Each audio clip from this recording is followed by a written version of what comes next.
tunga i hanga lelea pureanga Australia o gumalava i mau whamafola hanga tonu atu a e to'u wharearea o i wanoa wawha.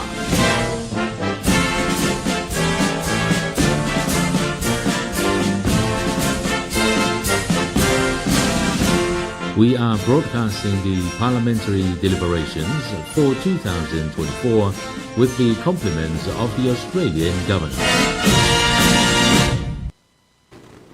Sego ngata e tari ui, ko e poki kuma wheni ku poki mea tō muna e ki ministāta ku mama tāmo e lao.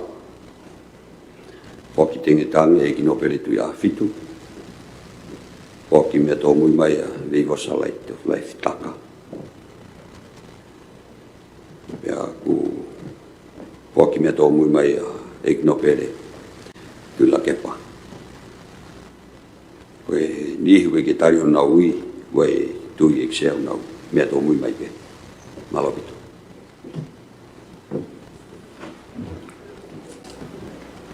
Watapi e awhia e otua mafi. Tapa mo e tamatui tupa wono. Ka maitani kuini na naspau.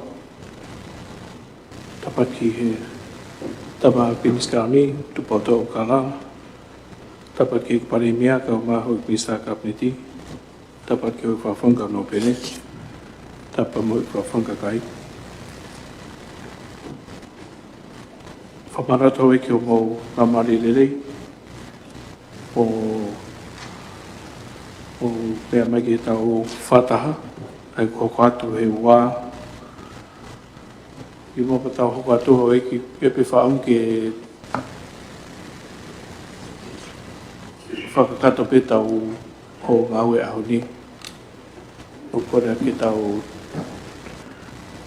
whatahape ki he ono.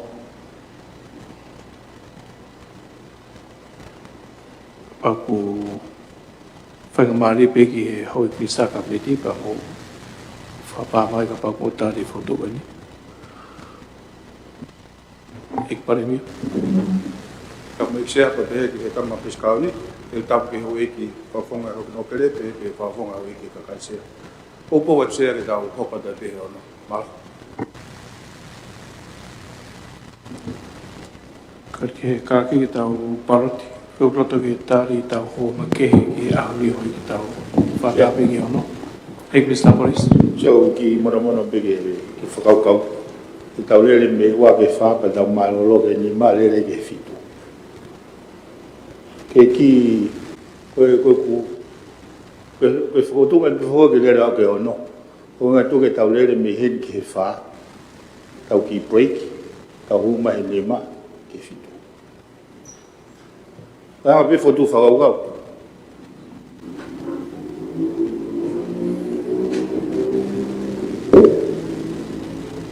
Koe watape, koe bea rahi ke kakato e whai ho ngau e koutu ke au taha. Rai ke mau ho e wha. Ka tau toki whare reipi datu, taipi ku hongo sea ho e ki mō pāroro. Me mai tonga tapto. Tapu e whitona, tapu e tampinisi. Tapa mo e pare mea, o korpe ufanga e whatapakato na e sāwhaki.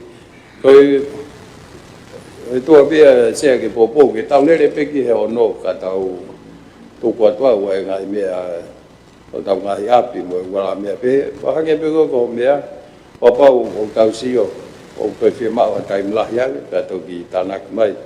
E tau whenga e lewa ka tau maalolo atu e whiawini. O tau tui au en wha, tui au ki atu e whakumai koe. Tui ki me eo ki lahi au. Malos.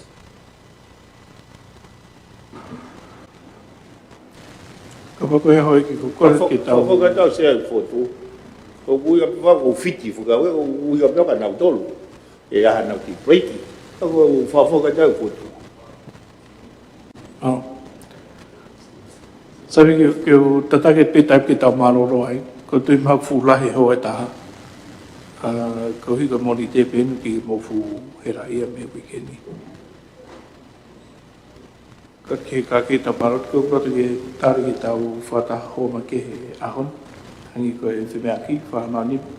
Siot ka sasawaren tulsi lentei, vai taione, se vidin tau moua, mora tu nuku samiku tawai puru, pe muskela tu wa tau hui e ki minister na falot fonua e ki minister na panga humai e ki minister muri mo e ka tanya fio e premia to kon premia e ki minister ko e ki minister fa tawaki e ki minister na business buranga e ki minister ngowe e ki no pere fohe e ki no pere tangana e ki no pere nuku no pere no e ki minister mo ui se lo to geto ko o fulmaua Ko ka lo ke foto fa mani. tu ga fa halo to pe hekse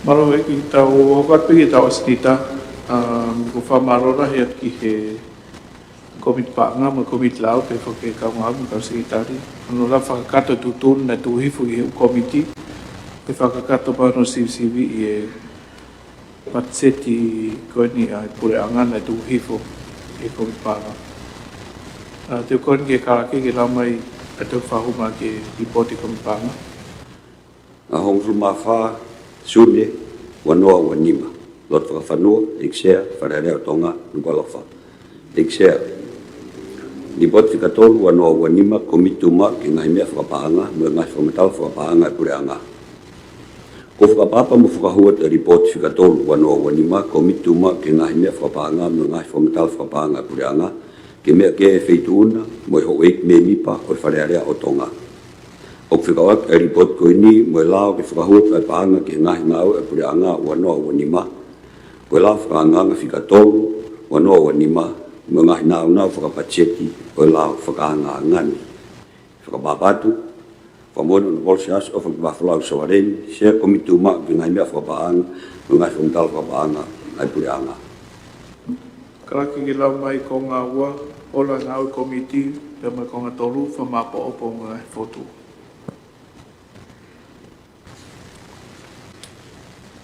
Ko ngā ua ola ngā komiti.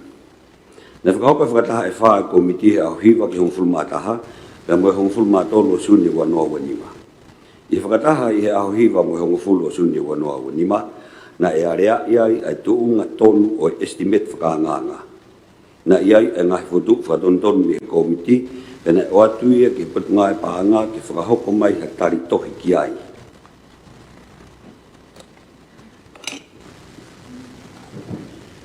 I whakataha ia hong fulmataha suni wanoa wanima. Na ia rea iai e estimate whakanganga whakavouti. Pea mo o atu a ngai futu whatonton whakauaki, pea mo whametala pachet whakanganga ki whakahu mai hatari tohi me he putu ngai paanga. I whakataha i a hongo fulmatolo suni wanoa wanima.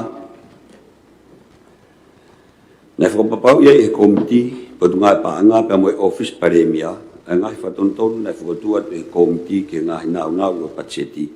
Pea whakapapau i mai ai moe tari e patu ngai paanga pe moe office paremia ke ngai whakatu ko ia. Nei o hake ai pe a report whakanganga komiti o tari whakaukufua ai pe pe mo ngai whatontonu. Ko ngai whatontonu e whakahoko he komiti i he ene whengai aki mo office o aden seniare o poatuia i he whakalahi taha. Ko ngai whatontonu e whakahoko he komiti i he whengai aki mo office paremia o atuia i he whakalahi ua. Ngai whatontonu e whakahoko he komiti i he whengai aki mo patungai paanga o poatuia i ngai whakamatala whakalahi o anga peheni. Taha whakalonga whakalahi tolu ko ngai whatonton ke prokalama estimate whakanganga. Loma ua whakalahi whaa ko ngai whatontonu ke whakamatala pachet whakanganga i he whakatonga. Loma tolu whakalahi whaa bi ko ngai whatontonu ke whakamatala pachet whakanganga i he whakapritania. Loma whaa whakalahi nima ko ngai mea makehe mo whehu i nei ohake he komiti i he vouti takitaha. Ua pintaha, whakatu whatontonu ki he la whakanganga.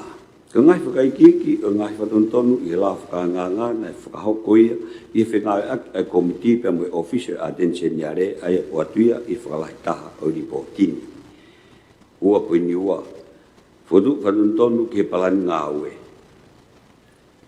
E pire uloaki, ko whakaikiki o ngai whakatu whatontonu ki he palani ngā ue wanoa wanima wano, wanoa wa fitu, wanoa wa walu.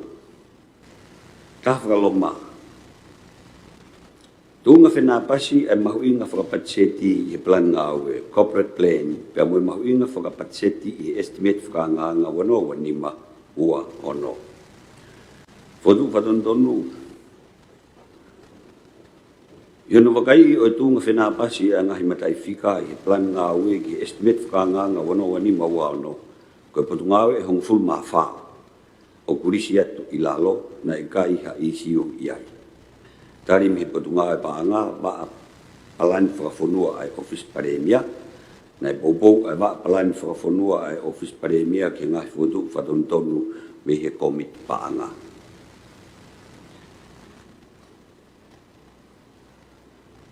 E koe ngahi voti e ni. Ulaki voti ua office whareare aua, voti nima potu ngawe ki ngahi ki muri. Tolu voti fitu, office paremia, fa voti hong fulma tolu, office atenseniare. Nima voti hong fulma nima, potu ngawe mo ui. Ono voti hong fulma fitu, potu ngawe ki ngahi whakafonua. Fitu voti hong fulma valu, potu ngawe mo ue, va akau pia mo me tokoni. Valu voti hong fulma hiva, potu ngawe ki ngahi lalahi. Hiva voti uanoa, potu ngawe fonua me koloa whakanatula. Hong fulu voti ua fulma taha, ofisi o komisioni o kau ngawe whakapreanga. Hong fulma taha, voti ua fulma ua, potu ngawe sintetistika. Hong fulma ua, voti ua fulma tolu, potu ngawe whamatala ea mao ngai, mao whamatala toka ngai kina ngai whatamak whakanatula, atakai whetutaki mo wheriuriwa ki ai ea, meideki. Hong fulma tolu, voti ua fulma wha, potu ngai tautai, hong fulma wha, voti ua fulma fitu, ofisi o komisioni na ki hona whakawhepaki o whaihala. Koe potu ngaure wa hongo fulma tolu, o kurisiat I lalo, na I kai whenapasi, pia tudun e komiti, ke whakafok, ke whatontonu, pia toi whakahu mai. Koe voti ulaki ofisi palasi, voti ua, voti tolu, ofisi o e atita seniare, voti wha, ofisi o e ompatmini, voti ono, kautawa e neafio, voti valu, potu ngai panga, voti hiva, potu ngai ke he tanak panga humai mo tute, voti hongo fulu, potu ngai ke ngai kautaha e pureanga, Voti hongo fulma taha pedunga fi whakatau aki me whakanomika. Voti hongo fulma ua pedunga whakamawanga me prisone. Voti hongo fulma wha pedunga polisi atonga. Voti hongo fulma no pedunga e ako mo yak ngawe. Voti hongo fulma nima pedunga e takmamata. Voti hongo fulma no pedunga e ngawe tamate afi mo mea whakawhakawha atonga. Tutunya whangatuk e komiti, na tari e komiti e whatontonu ki he palani ngawe whakaanganga. Koe whatontonu nei whakahoko he wā palani whakafonua o kuatuia I he whakalahi ua. Ua pointolu, whodu whatontonu ki prokalam patseti estimate whakaanganga wanoa, wanima, wanoa, waon. Te pire ua, koe whakaiki ki o ngahi whodu whatontonu ki prokalama estimate whakaanganga. Kolomulu aki ke pesi pe te pire. Kolomua whodu whatontonu me komiti, kolom tolu tari me he pedungai paanga. Te pire tolu pes hiwa. Whodu whanontonu me komiti, estimate kamata wanoa wafa wanima. Ke whakapapaui, ko ngahi mawinga whakapatseti I he kolom estimate kamata wanoa wafa wanima o tatau. Pea moe mahuinga whakapatseti na tari e wharearea isune wanoa wafa. Tuku ke heange. Ka pau koe kulup whakamore ko ia, na iai e ni patset whakalahai, supplementary budget. Pea e toki liliu ak lewa e mahuinga whakapatseti na tari aki me he wharearea I whakalahi. O whakatongai, ai toke ke ko ni e kupu, hong fulma aua, hong fulma tolu, hong fulma whama, hong fulma nima. Tari me patunga awe, na whakahoko, e whatontonu, I he wahe ki e group whakamore, expenses a kero kui, o e patset whakalahi ai paanga toko ni development, ki e langa whare, hunga tonga, hunga hapai, ki e tau whapaanga, wanoa wafa, wanoa wanima. Tutu ni a whangatuku a komiti, ne whakatonga I he komiti, ko whakamatala to tonu, na e whakahuma I he estimate whakaanganga wanoa wanima wano, pia mo whakalelei na whakahaku e patunga e paanga, o kuatui he pes uraki o whakalahi tolu, o whakailonga I enga. Ua, te pire tolu pes hiwa, maanga paanga wanoa wafa wanima, ki whapapaui e mahuinga whakapatseti ki he paanga mi he preanga tonga, Committee of Tonga Fund, Pea moe paanga tokoni ke patseti ko o so mapawi confirm budget support. E koe patset whakalahi na e tari koe panga ua ono miliona koe whakapaanga me panga tokoni a Australia. Ua whapanya no miliona pea mo New Zealand panga taha pun 5 miliona ke patseti. O ton pe ai whikaia i estimate whakanganga o tau whapanga wano wanima wano. Tudonia whakatuka komiti, ne whakatonga he komiti ko whakamatau to tonu en e whakahou mai he patunga awe estimate whakanganga wano wanima wano. Tolu tebile nima pes konfirma aua estimate liriu wano wafa wanima. Ke whakapapau e mahuinga whakapatseti e sinoi paanga hoko atu ke spoti o mahe ki patunga awe ke ngahi whalat whanua nia. O tāna kia ke e maang paanga humai o paanga fit miliona hiwa kilu ma tahaf tolunga mo fulma fitu ka ko mahuinga ha mai ko fit miliona hiwa kilu ma tahaf tolunga ni mo fulma hiwa tu dunia fangaduk komiti tari komiti e falele me patnga pa nga ko falele ne fa e patnga we o boatu e PCU fa tolu fa longa i lanu ngena fa te pide ono pes fulma balu estimate kamata wano wafa wanima fika prokalama no fitu no awa ofisi ke kovana me fongo preanga ke whakapapau e mahuinga whakapatset ko ini na e patset whakalahi na tari ko 12 kilo ke foso hapai ko estimate kamata na tari wharearea suni wano wafa ko 1 miliona fit kilo fit mano wa fangiau ko ririu na whakahoko ke pango ini ai ana i he polkalama si no fitu ono no aua. Kono whakafoki ki ono polkalama si to tonu ko no fitu no aua. I ono whakahoko e liriu ko ini e liriu hen mo pesi teo tolu fulma fitu teo whang fulma ono mo teo ni mang fulma ta o estimate whakanganga o tau whapanga wano wanima ua ono.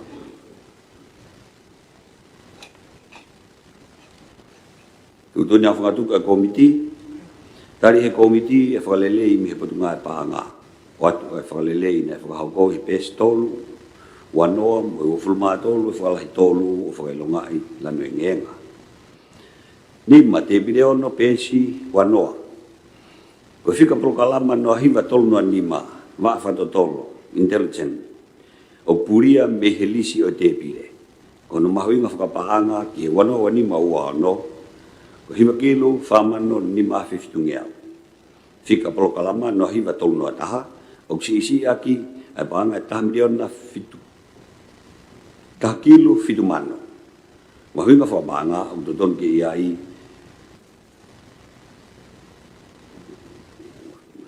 Ko paanga ua tolu miliona, taha kilo ni mamano. Fika prokalama no hiva tolu noa tolu. O blahi aki ai paanga e takilu fitmano. Mahuinga whakapaanga totun ke iai ko ni makilu fitmano whaafe onongeau. Kono whakaaspe e proklamasi i no hiva tolno nima he patset e patunga e tanak paanga humai mo tute hina ikai ke whakaasi ai. Na e tō e paanga e takilu fitumano ko e paanga tokon development me he proklamasi no hiva tolno tolu o tanaki ke proklamasi no hiva tolno taha o gudiriu hendi mo patset mo pesi te au kalungo fulmawa na to panga takil fitmano ko panga tokon development me he proklamasi no hiva tolno tolu o tanaki ke proklamasi no hiva tolno taha tutunya fangatu ke komiti tari komiti e falerei me patunga panga wat e whakalelei ne whakahoko pēs nima, mo pēs wo fulma ono, wo fulma fitu, o whakalahi tolu, o whakailongai lanu ngenga. Ono, te pire ono, pēs wo fulma awa, mo e wo fulma wha. Ko whaunga fometi, o e mahuinga whakapatseti i he kātoa o e ngahi prokalam ko ini, wo ua tolu noa taha, wo ua whanoa, wo ua nima noa taha, ki whaita tau mo e whotunga o ngai prokalama kehe o te pire ko eni. O si whakahoko e whakalere ko eni. Te pire ono pēsi o fulmahiwa.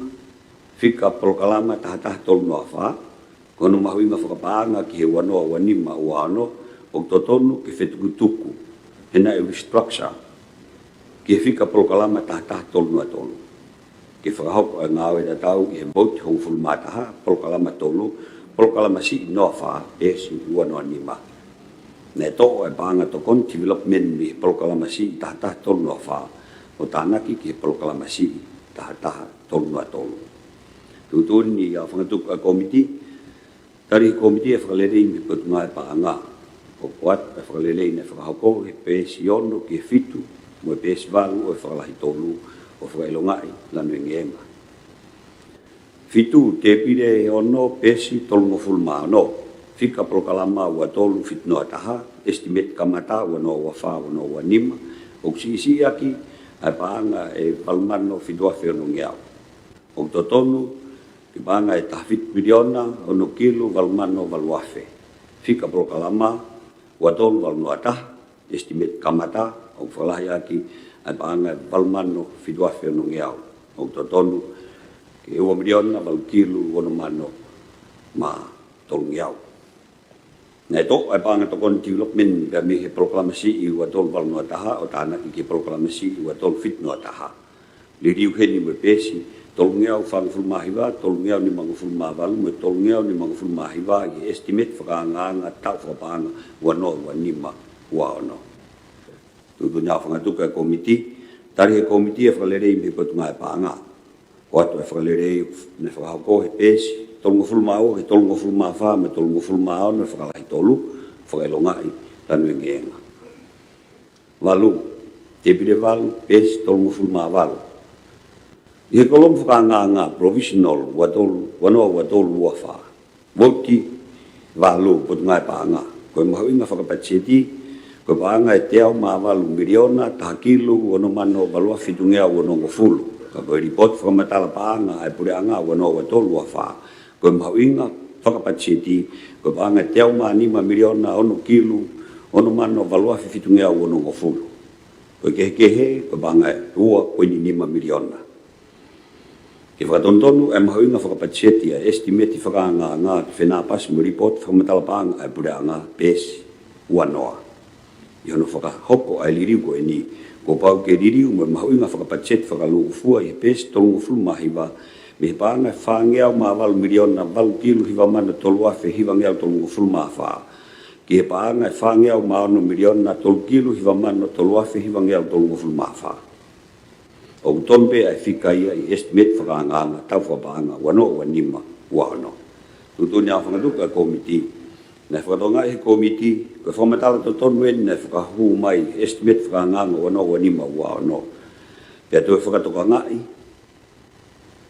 o ki kai koe whika to tonu eni he report whamatala paanga e pure anga ua noa ua tolu ua wha. Walu, te pire hiwa pes whangofulu. Pachet kamata ua noa ua wha ua nima, vauti walu, putunga e paanga, ke whakapapaui e mahuinga whakapaanga ki he ni. Koe mahuinga whakapaanga na e tari, whare area e suni ua fulma wha, koe panga teo maano miliona walu kilu hiwa mano fituafe o nongeau. I whakahou mai e pachet whakalahi, na ikai ha ai temi e whakapaanga me he paanga whakalatu whanua e pureanga. Koe whakapaanga me he paanga tokon me muri a Australia, paanga ua 4.1 miliona. Pea mo New Zealand, paanga 2.5 miliona. Ke pacheti, pea mo e paanga tokoni ke hunga tonga hunga hapai. Pool fund, paanga 5 miliona. Ang ton pea e whikai e estimate whakaanga tau whapaanga wanoa 5 wano. Tutuna whangatuka komiti, nei whatonga he komiti a tari me he pure anga koe whika to tonu eni nei whakahu mai I estimate whakaanga wanoa wa 5 wano. Hiwa te pire hongo fulu pes whangofulu maua. Estimate kamata wanoa wa wha wa 5 voti walu putunga e paanga. Ke whakapapau I e mahuinga whakapaanga.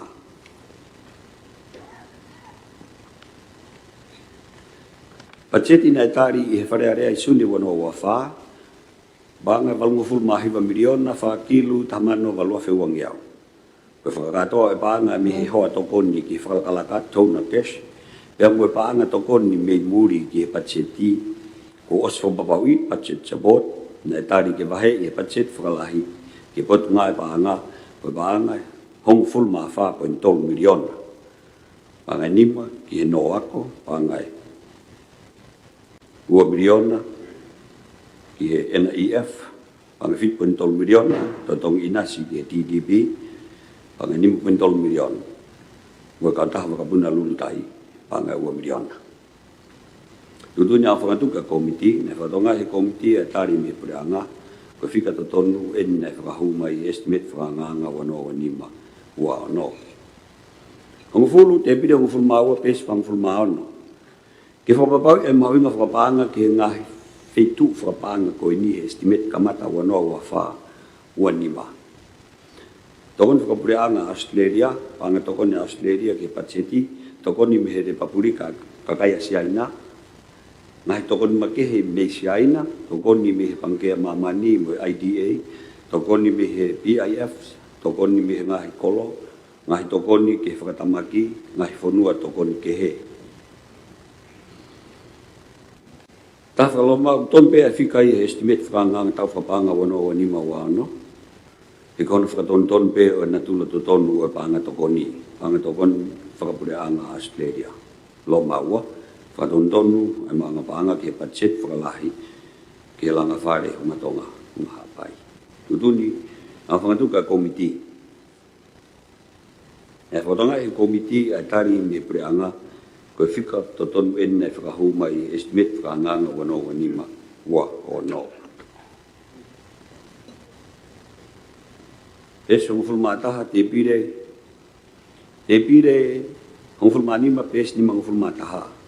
Vot balu ko tungai panga humai ikai kawai panga tokoni me muri ke patset shabot kolom franga o feunga mo panga tolgo fulma 5 milion na tol kilo famano no afe mani mangofulu ka ko fika I fomtal panga puranga o stadi tai es hong fulma balu ko tolgo fulma 5 milion na val kilo famano no afe mani mangofulu.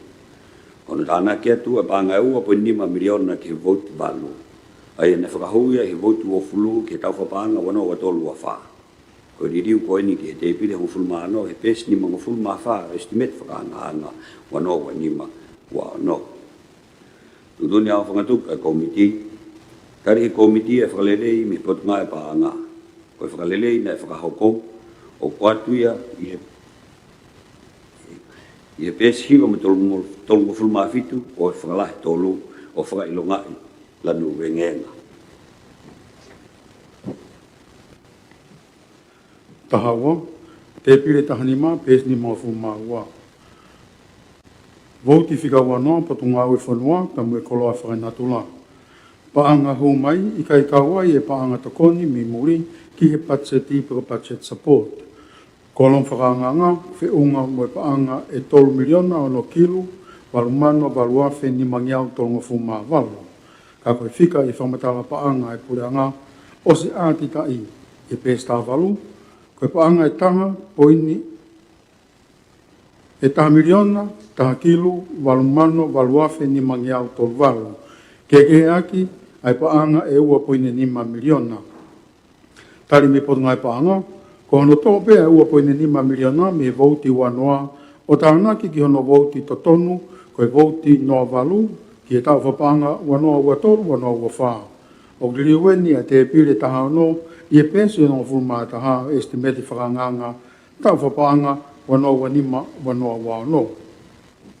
Tutune a whangatuka e komiti, tari komiti e wharerei me potunga e paanga, koe wharerei ne whakako o kuatuia I e pēsi hongo fulu, mo I tahataha o whakalahi tolu o whailonga I lanuengenga. Taha tolu te pire taha fitu pēsi ono tolu. Koe whatontonu ngahi wheitu whapaanga ai te pire taha fitu ke tatau mo ripoti whamatala paanga ai pureanga wanoa ua tolu, wanoa ua wha pēsi wa no. Tari peputungai paanga, na whatontonu ai mauanga paanga I paanga tokoni, development. Ki tau whapaanga wanoa ua tolu, wanoa ua wha, ai au kuha hi pēsi ono tolu, ono wha, ono, o estimate whakanganga, wanoa ua 5, wanoa ua no. Tutune a whangatuka e komiti, tari komiti e wharerei me potungai paanga, koe wharerei ne whahoko o atui he pēsi taha ua ki taha wha, o e whalahi tolu, o whailonga I lanuengenga. Taha wha, Vouti whikaunga ofisi o e wharearea pesi waluwha, proklama tolu, proklama si no atolu tonga tapua. Pesi walungufuma nima, proklama tolu, proklama si no nima tonga tapua. Pesi waluono, proklama tolu, proklama si no aono tonga tapnima. Pesi walufitu, proklama tolu, proklama si no avalu tonga tapfitu. Pesi walu, proklama tolu, proklama si tahataha tonga tapu hongo fulu. Pesi walu hiwa, proklama tolu, proklama si tahawa, eua tahataha. Pemo pesi hiwa noa, proklama tolu, proklama si tahatolu, hapai tahaua. Ia kolomo estimeti wano wanima wano, ia e aitemi ngai mono ia. Nista me pule potunga we fe unga, pemo paanga e tahamano hiwafe wangiau. Ko ngai mono ia ini ki hoe me mipa o wikai ke minista pe koriliu e pule anga o minista ai whaofonga i ngai wahenga koe ni. Tonga tapua, wha, nima, fitu, pongofulu, ewa tahataha pea moha pai tahaua. Ke whatontonu ke to e ai temi koe ni, e kuia i pea ngai mono ia minista hi vauti e potunga aue o nau minista ai. I isiu te tau pe, ko kau whaofonga ne nau ho e ke minista hi preanga ki mua, ke tāna ki ato ai temi ngai mono ia minista, mo e pule potunga aue, paanga e tahamano hi wafe wangiau, ke tatau mo ho e ki me mipa i kai minista. O kau ki heni e wahenga whiri o tonga tapu tolu, hiwa, tahawha, tahanima, tahaono. Tari me potunga i paanga, o tonu pe he whikai e estimate whakaanganga, he tikai ke mahino ai whiri lahi i novema ki he whakofonga mo e kau minista. Tutuna whakatuko e komiti, e whatonga i e komiti e tari me potunga ue paanga. Tahanima, vouti ono, kautau e nia whio, pes te aua ono, whakaluku fua o ngahi porokalama. I e kolomo estimeti kamata, wanoa ua wha, wanoa winima, estimeti liri, wanoa ua wha, wanoa winima, mo estimeti wanoa wanima, wanoa ua ono. Koe whakakatoa e porokalama uloaki, first row, o giai e ngai mahu inga o gikai ki tatau mo mahu inga whakatoa i e pesi hoko. Pesi te au ua fitu, last row. Ke whatonton me mahu inga koe ni ke tatau mo mahu inga i e pesi te au ua fitu. Tari me pona e panga, ne whatonton e whakatoa e programa ulaki i e vouti ai kautau ai nea whio. Koto nea whakatuko e komiti, tari e komiti e wharelei me pona e panga, ko e whaelei ne whahoko o atu e pēsta nima o e whaalahi tolu o whailonga i lanue ngenga. Taha ono vouti whikawhitu office e paremia pēsi te au tolu hiwa. Ke tō ai kulupu ua noa XX panga ni mawhi i e nouti he wikai ke ea i ha mahu inga whapaanga i e kulupu ua noa XX i e te pire. Tari e potunga e paanga kua sto e nouti koe ni i pēs te au tolu hiwa i e vouti ai ofisi e paremia. Taha fitu pēs te au whaawha, programa nima, programa si no taha. Estimeti wano wanima, wano ono, i kai ki kakato e nouti ki he kulupu lalahi taha wha, XX e paanga, whapaanga e pureanga, pakatari e potunga paanga ne pā kakato e nouti ki he kulupu lalahi taha wha, whapaanga e pureanga. Taha walu, pēsi te au whanima, programa ono, programa si ino taha. Estimeti wano wanima wa ono, koe mauinga e kulupu lalahi, hongo fulu, XX koe wakilu ni mamano, whaafe, whaangiao. Kai hon tāna ke nouti, o ki kai ke a, o ki mauinga ko ia. Aia o ki ai e whangi laine aitemi o kupuria, e kulupu lalahi, hongo fulu, XX. Ne pakakato ke lava, as kakato e nouti, e kulupu lalahi, hongo fulu, XX. Tahiwa pēs te au whawalu, programa ano, programa si ino wha. Estimeti wano wanima wa ano, koe mau inga e kulupu lalahi, taha wha, XX koe ono afe, ni mangiau, i ono tāna ke nouti, o nou aki e paanga e wha ngiau. O kia laine aitemi o kupuria.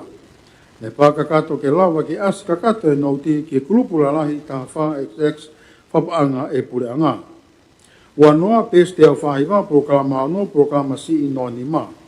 Kono tāna ke nauti e kulupu tātolu XX koe tāmano whaafe te au, o ki kai ke mau ai mahu inga whapaanga i e kulupu tātolu XX i te pire koe ni ai koe ua mano fituafe. Ne pākakato ke lawa ke askakato e nauti ki e kulupu tātolu XX whapaanga e pureanga. Toto ni a whangatuko e komiti, tari e komiti e wharelei me potunga e paanga koe wharelei ne whahoko o kua tue pēsi taha fitu ke taha hiva mo ua taha ke huaua o whakalai tolu o whakailonga i lanu e ngenga. Ua taha vauti noa walu potunga e paanga pēsi te au no hiva. I paanga e taha 5.3 miliona koe ni, koe 5.3 miliona ai koe tatongi inasi equity payments, koe 5.3 miliona. I e TTV pe a ua miliona ki kautaha wakapunda rurtai. I estimati whakanganga o whahu weni i e programa wha, programa si inoa ni ma. Ako hono tari e pachet whalahi, na e tari ki whahu weni i programa si inoa no. Tatongi inasi, equity payment, ke whatontonu eni ki whenapasi mo whaunga pacheti na e tari i e pacheti whalahi. Tari me potunga e paanga, na e tō e paanga koe ni pa me programa si inoa walu whanoa ni ma, ke programa si inoa walu whanoa no. Koe whatontonu koe ni o kuha i pēsi te au no hiva. O riulewa e pēsi tā hiva me pēsi te au whitnoa estimate whakanganga i e tau whapaanga wanoa wanima wano. Toto na whangatuko e komiti, tari komiti e wharelei me potunga e paanga, koe wharelei ne whahoko o atu e pēsi ua wha mo i wanima o e whakalahi tolu o whailonga i lanu e ngenga. Ua wā vauti noa hiva potunga au ke tāna paanga hu mai mo tute. Pēs te au waluwha, programa tolu, programa si inoa tolu. O kei ki ai ha kulupu lalahi, hongo fulu, XX i te pire, neongo uia e whai kiki ke kulupu koini. Ne whatonga i whoki uia e kulupu whamore, taha XX i te pire, ka uki kai ke iai hono mahu inga whapacheti. Ne pākakato ke lawa o asi kakato e nouti ke kulupu lalahi hongo fulu XX i he estimati whakanganga tau whapaanga wanoa wanima wano. Toto ni a whangatuka e komiti, tari e komiti e wharelei mei e potunga e paanga, koe wharelei na whakako o atu e pēsi ua fitu o e whakalahi tolu o whailonga i lanu e ngenga. Ua tolu, vauti tahani mā potunga e moui, pēsi ua ngeau wono ua, porokalama tolu, porokalama si noa ua. I kolomo estimati wanoa wanima wano. O whiunga e mahu inga ke kulupu lalahi koia koe totongi koloa mo ngā ue, taha XX koe tolu afe. Ka ino tānaki ai whakaikiki, nouti, o e kulupu lalahi koe ni oku nou aki ai paanga e taha afe. Nei pāki kakato ke lava o as kakato e nouti ki e kulupu lalahi taha XX i estimati whakanganga tau whapaanga wanoa wanima wano. Toto na whatuka e komiti, tari komiti e wharelei me potunga e paanga, koe wharelei ne whahoko o atu e pēsi ua walu, o e whaalahi tolu o whakailonga i lanu e ngenga. Ua whaa, wauti tahiwa pēsi tolu niau mā whaa, whakaluku fua, o ngahi polokalama, the summary of programs. E kolomo estimati kamata wanoa ua whaa ua nima, o whiunga e mahu inga ki polokalama tolu, mo e valutolu miliona ua kilu, whaamano ni maafe whaangiao. Ka i no tāna ki e ngahi te pirehi e programa si e programa tolu, o ue mau inga, koe valuono miliona, ua kilu, ua mano, tahafe, te au.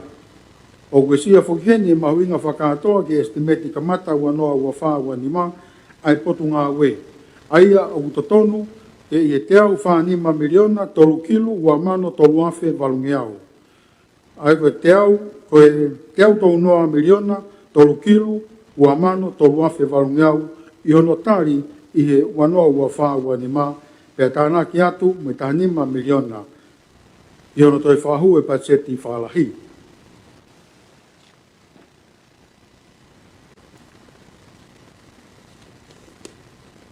Tari pia mea pot ngā ue, nei pākakate programa tolu ke kakato ai valuono miliona, ua kilu, ua mano, tahafe te au, o ku haa ili liu koe ni i pesi tolu ngiau maa whaa o estimeti whakaanganga tau whapaanga wanoa wanima wano. Wanima pesi tolu ngiau tātaha proklama wa, proklama si inoa wa. Ia kolomo estimeti wanoa wanima wano, koe mawinga kurupulalahi o te tong koloa mo ngā ue, koe tawha XX o whiunga pe mwe paanga e toluafe e 3 miliona walu kilu whaamano tahafe whitungiau. Ka hiono tāna ki whakai ki nauti o ngono aki ai tahafe ke whaopau i peuiai hanouti o kai ki asi he te pire pe ko hono whatontonu i mahu inga ke kurupulalahi tahafa XX. Ne pā kakato ke lawa asi kakato ai nauti ki kurupulalahi tahafa XX i estimate whakanganga tau whapaanga wanoa wanima wano. Tututi ang whatuka komiti, tale komiti wharelei me pot ngai paanga, koe wharelei na whaoko ko atu e pesi wahiwa me tau noa o i whakalahi tolu o whakailongai lanu e ngenga. Wano, vouti wanoa pesi tolu ngiau ua wha, proklama tolu, proklama si inoa taha. Ie kolomu estimeti wanoa wanima wano, koe mahuinga klupulalahi, koe ngahi koloa. Wanoa XX o whiungaia pa me tolu mano, ka ino tāna ke whai ki e nauti o whiunga pe moe wa mano. Ke whapau i pe o iai ha nauti o toi tāna ki pe koe whatontone mauinga whakatoa ke kurupulalahi wanoa XX. Tari me pot ngai pāanga, ne pākakato ke lava as kakato ai nauti ke kurupulalahi wanoa XX i estimeti whakanganga tau whapanga wanoa wanima wano. Tutuna whatuku e komiti, tari komiti e wharelei me pot ngai paanga, koe wharelei na whaoko o atu e pēs tau taha, koe whalahi tolu, o whailunga i lanu e ngenga. Ua fitu, vouti ua wha pēsi tolu ngiau no hiwa, proklama ua, proklama si i noa wha. Ie kolomo estimeti wanoa wanima ua no. Koe mahuinga e kulupulalahi, koe totongi koloa mo ngā ue, taha wha XX. O whiunga pe me tolu kilu ni mamano ua afe whitungiau.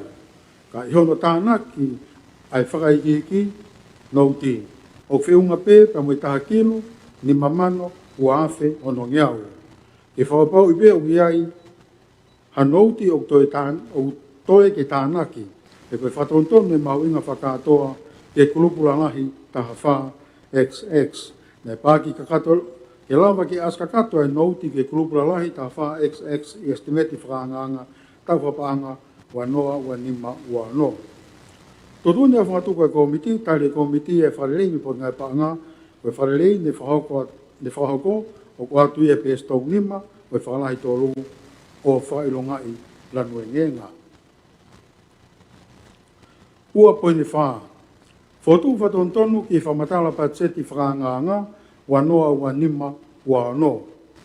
O whakaiki atu te pire nima, ai ngahi fotu whatontonu mei he komiti ki pot ngai paanga. Whekawaki me whamatala patseti whakaanganga i he whakatonga. Ko ngahi fotu whatontonu koe ni, o whekawakia me tuunga whenapasi ai whakapilitania me whakatonga, whaitatau e ngai matai whika whakapatseti o ku ngawe aki.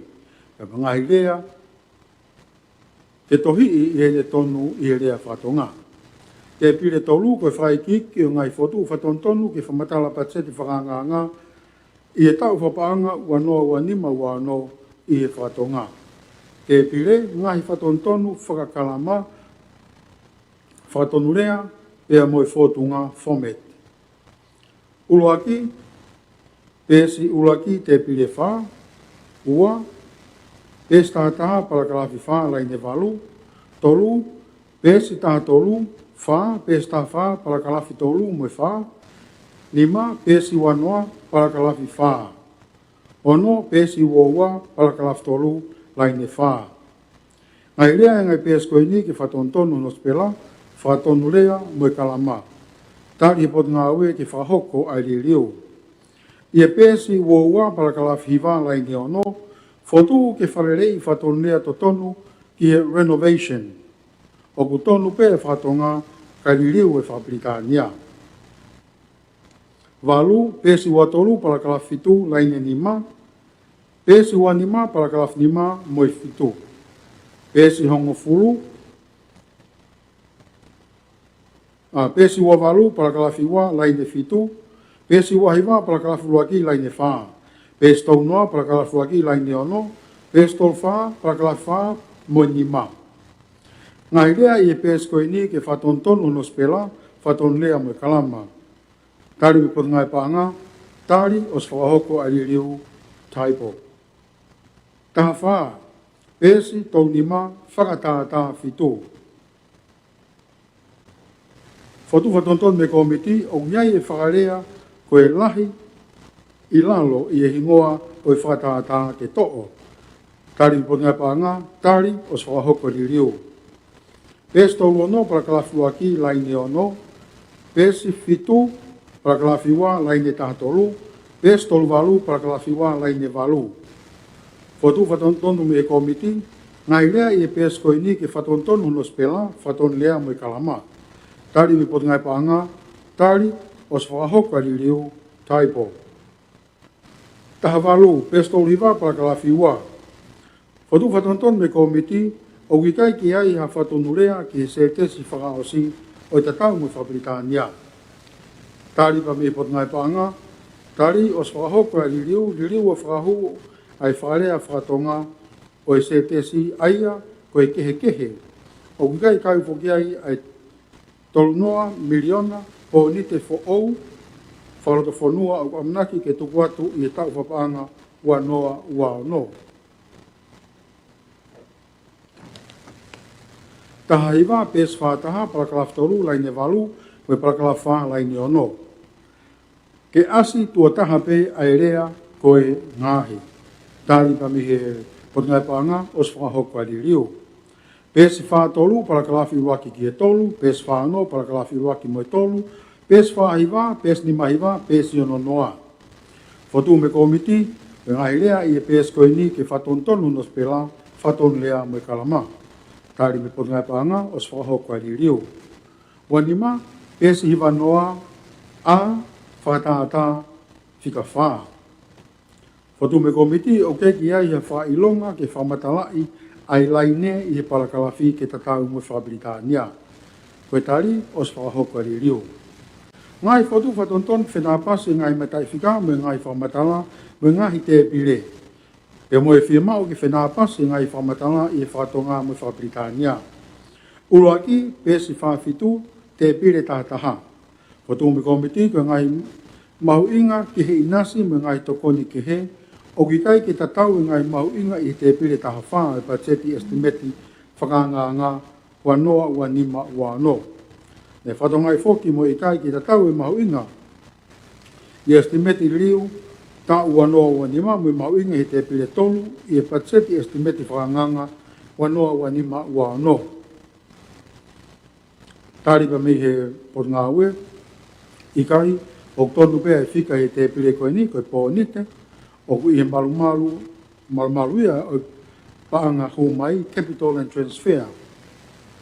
Ka o ku haa ia i e konga whapaanga i te pire tātaha, ka pau e tāna ki pa mo e inasi, mo e ngahi tokoni ke he, e tatau ki he whika i te pire tāwha, o i pacheti estimeti whanganga. I kai o ku tonu pēa, o to tonu ke tatau ka mo te pire tāwhitu. Ua, e whawhitu pa kawhiwaki se te si whaosi. Ko tu me komiti ki whapau i e whapaanga e pacheti whi amokaki mi hono whakatau atu e pōni te. Koe mauinga whapaanga i e parakalafi, koe whatolu koe niano miliona, ka ko ngai whamatala mai mi mua, o whapaanga ake e pōni te tolu noa miliona, o tatau pe mo Whabritania. Tari wa mei he pot ngai panga i kai o tonu pea e whika i estimeti. Tolu pes whawhitu parakalafi wā, koe hiki e koloa assets, pa mue whaalaka ngai sektoa tautaha, private sector initiative, ke whapau i pe koe teau maa tolu poine 4 miliona, koe teau maa tolu poine 5 miliona, o tatau pe mue Whabritania i he wano ua nima ua no, koe teau ua taha poine 2 miliona. Tari mi pot ngai panga, i kai o tonu pe, ka koe kehe pe, koe whawhiofi ke whika whakatoa. Wha pes whaua poini whika tolu, Paanga tokoni ke Pachetimi Australia anga mai ni, koe paanga e toltaha po ni 2 miliona, koe paanga tokoni whalahi koe tawha po ni hiva miliona. Katoa koe whaono po ni taha miliona. Ako te pire taha fitu, o estimate whapaanga, o estimate whakanganga wano wanima wano, o ku whaono miliona. O tatau pe me Whabritania. Tari me pungai paanga, ikai, o ku tonu pe ia, ka koe kehe, koe whaafiofi ke whika katoa. Ni mā pēs ni mawha, pakalafi wala i ne tolu. Pēseti e whanoa, i kai whenā pasi me Whabritania ke pēseti e ono noa. Tari me pungai pānga, o kutari, o swahoka ririu ki e whatonga. O no pēs ni minima, pakalafi wa, lai ne wa, pe mo ni ma, ua miliona, i kai whenā pasi me ua wha miliona i tatau Whabritania, i whenā pasi e wharea whapaanga, mehe paanga tokoni ki Pacheti, mehe puranga Australia. Tari potunga we, tari o kutonu e Whabritania o swahoko ali riu. Fitu pes ni mafitu pa kalafi luaki lai neua, rea ke mawahe pa mo te pire taha fitu, ke wakai e ngai peseti i e ta ua noa ua ono, he kuikai ke tataweni mo e lahi o mahu inga. Me potunga we, tari o swahoko ali riu ke whatonga mehe peseti, e tolu ke pesete tolpo ine valu i he ta ua noa ua ono. Valu, pes ni ma valu pa kalafi waki lai ne nima, mauinga o kuwahewahe ke potngau e meitek, koe whātaha pa ine tolu miliona, pe o ku totonu ke whātaha miliona, o hange koe ni asi koe he te pire taha valu. E tāri ene potngau e o sohoko li riu ke whatonga me Whabritania o whātaha miliona. Hiwa pesi o noa, ngai rea mata i whika, ke whatonton ki whenā pasi me ngahi whamatala ki mua mo te pire wanoa, me potngā we o kutari o swahoko li riu. Hongo fulu, pesi ono wha, palakala whiwala i ne wha. Koe mahu inga, hiwa ngeau miliona, ka i te pire watahau asimai ai, koe hiwa ngeau po i ne wha miliona, ke whawapau i siu tataueni me Whabritania.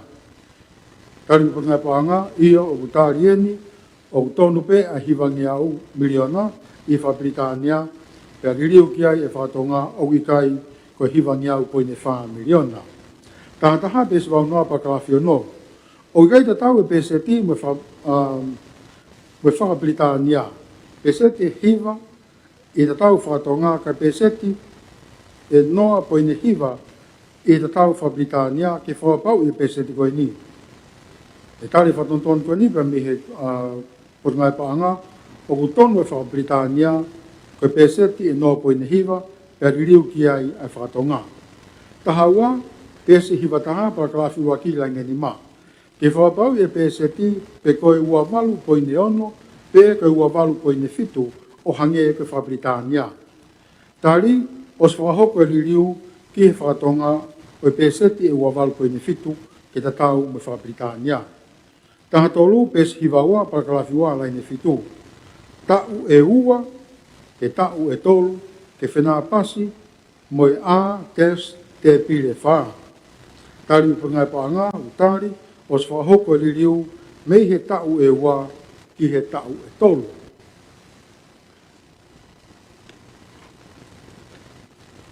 Tā wha, pesi hiwa wā, pakalaf tolu lai ni uruaki, a tes te pire ono, ke whatontonu ki he a tes te pire wha. Tari me pungai paanga, i o utari, o swahoko li riu. Tari mā, pesi hiwa ono, a tes te pire ni mā. Ke whatontonu te pire koe ni ki hono te pire totonu, aia o totonu ke tatau pe, pe moe a tes te pire ni mā, i a tau Whabritania. Koe te pire u hā mai, koe a tes te pire fitu, pe u kikai ke whelawe i me ngahi mo ua no, ai ngahi kautaha mei pureanga, mei he pureanga. Pesi hiwa no pakalafi ua, koe pakalafi koe ni o osi mui mui i he a tes te pire fitu totonu, aia whekau aki me ngahi no o kumalu i he pureanga ke toko ai pakalafi koe ni. Whatonga e whoki me ngahi lea ke whatontonu hono si pela. Tari me pungai panga o stari o swahoko li riu koe ni. Taha ono pesi hiwa fitu a tes te pire fitu.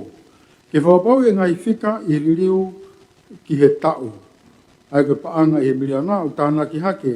Pea i kai ke mauai e whakakātoa koe tahataha po i ne 7 miliona i ona wharatau ki tatau Whabritania o ku kehe mahu inga ki he kolomu koe ni. Tari mi punga paanga o ku tari e whotu koe ni o swahoka ririu o whetongi ai te pire a tes te pire fitu. Ta fitu pes te au tahatolu a tes te pire tahataha. I kai ki tatau e mahu inga ki ngai toko ni whapaanga mo i tatau Whabritania. I Whabritania o ku ni mangiau mahiwa po i ne ua, ke whawapau i a maunga tatono. E tāri imi po ngai panga o sa hoka liriu o whetongi ai a tes te pire tahataha i whatonga. Taha walu pesi te au tahiwa, paragrafu waki, laine uaki, koe mahu inga, koe paanga e wangiau ni mataha po i ne 5 miliona. O kai ki tatau i mahu inga o kuha i patseti o e tau wanoa wanima, paanga e miliona, i he a tes te pire wataha, ai a kuha mai, koe paanga e wangiau ni maua po i ne 5 miliona. E whatontonu ke matai whika i he te pire ke whenapasi. Tari, o se whakahoka ririu ke paanga e wangiau ni maua po i ne 5 miliona. Tahiwa pesi te au tahiwa, whakatoa e koroa mo e mo ua whapaanga. Hai ke whakamatala, ke whakapau i ai ngahi mau inga i te pire koe ni pe o whima o ke tatau, match, mo te pire i tatau Whabritania. E tālie ni e pungai paanga o se whakahoko ai ririu. Ua noa pea si te awa hiwa, palakarafi wa, laine wa. Koe mahu inga, koe paanga e te au wa ono po i ne 5 miliona. O totonu, ke paanga e te au tolungo fulu maa tolu po i ne 8 miliona, e whenapasi pa moe a, tes, whakatahata ua taha, kai pehe ki tatau Whabritania. E tālie ne potungai paanga, o se whakahoko ai ririu, ki e te au tolungo fulu maa tolu po i ne 8 miliona. Ai ke peseti e tolu wha po i ne 5. Ua taha pesi te au tolo no para kalafi ua. I kai ha ulu i tohi CE, o subheading, ki e pouturiki ulu aki ke tatau mo toinga o ngai para kalafi. E tārie ne potungai paanga o swa hau kari riu. Ua wā pesi te au whaono te pire tolu, whatongai o ki kai ke iai hako lomu ki e tau wanoa ua taha ua wā. Ne tārie ne potungai paanga o swa hau kari riu. Tūtoni a whangatuka komiti, nei tāre komiti ngai wharerei me potungai paanga ki e whamatala pa te whakanganga wanoa wanima wano. E wharerei ne whahoko, ki e wharerei ne whahoko o atuia i e pesi, uraki ki e whanoa o e whalahi wha ei o whailonga i lanu e ngenga. Koe ngai whatontonu o kahatu i te pire wha, o ku whekau a kia me ngai whatontonu ki e whamatala pa te whakanganga i he Whabritania. Te pire wha, koe whaeki ki ngai whotu whatontonu ki ngai whamatala pa te whakanganga i he Whabritania. Uruaki, pesi, pe koe te pire, pesi walu, paragraf tolu, laine uruaki. Whotu whatontonu me komiti, Foilea koe Pacific, ke matai tohi lahi, IP o tohi koe Pacific. Tari mi potungai paanga, io, ke ririu, ki he Pacific, wharatau ki whatontonu. Ua, pēs taha ua, paragraf nimai laine ua, koe his, ke matai tohi lahi ai ha. Tari potungai panga io, tari ke ririu, ke matai tohi lahi ai ha, i e his, wharatau ki whatontonu. Tolu pēs whataha, te pire tātaha, whatongai e ke kehe o ngahi mahu inga, o ku vahe ki e capital and transfers, me mahu inga i te pire taha wha, o e patseti estimeti whanganga, ke whawapau i ngahi mahu inga. Tari me potungai panga, i kai, koe whika i te pire koe ni o ku tonu pe ia. Koe pōnite o i e malumaru ia o paanga hau mai, capital and transfer, ka o ku haa ia i e konga whapaanga ki te pire tātaha, ka pau e tānaki mo e capital and transfer, e tatau ia ki e whika i te pire taha wha, o e patseti estimeti whanganga, wanoa wanima wano. Wha, pēseti, koe pēsi wha whitu te pire tānima, whatonga e kehe i e mahuinga o paanga hau mai, i e wanoa ua tolu wa wha, mai potungai paanga, Mo po ngā e whanua, I ono whahoa ki whamatala paanga wanoa wa tolu wa wha, Public Accounts Report wanoa wa tolu wa wha. O ngonou ag eni ai paanga e ua poine 5 miliona, ko e siu tatau I te pile tahanima o I tatau whatonga. E tāri eni e he pot ngai paanga io, o tāri ke to'o ai ua poine 5 miliona, me he pot ngai whanua o tānaki ki he vouti ai pot ngai ue paanga. Ni ma, pēs ni ma whaapala kalafi wā lai ne tolu, ko I siu tatau pe eni, I tatau whatonga o I whamatala pacheti wanoa wa nima wa no.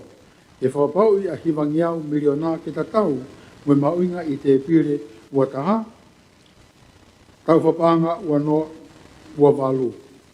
I kai koe whika koe ni, e tari koe mpunga panga, o ku whaton tonu mai, o ku tonu pe ai ni ha I whamatala pacheti, koe ririu o whahoko I rea whatonga.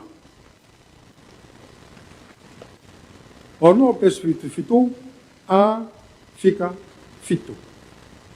Ne whatonga ia I kai ki kakato mai e ngai ai te mi, ki legend. I he kalafi koe ni, koe whakakau, e whakakau pe moe staff, provident funds, insurance companies, pe moe others. Tari ki putinga panga iyo, tari ke liu, ke whaasko toa ai konga nei kai kakato, o hange koe ne whatontonu o mai. Fitu, pes te au, ke whapau I a ngai mahu inga I te pire whamatala, description.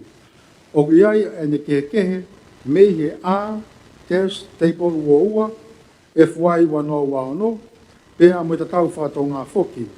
Tari pe putinga panga iyo, tari ke liu, pe me tolu poine 9 miliona, ke tolono poine 9 miliona, ke tatau mo te pire a, test, table, ua.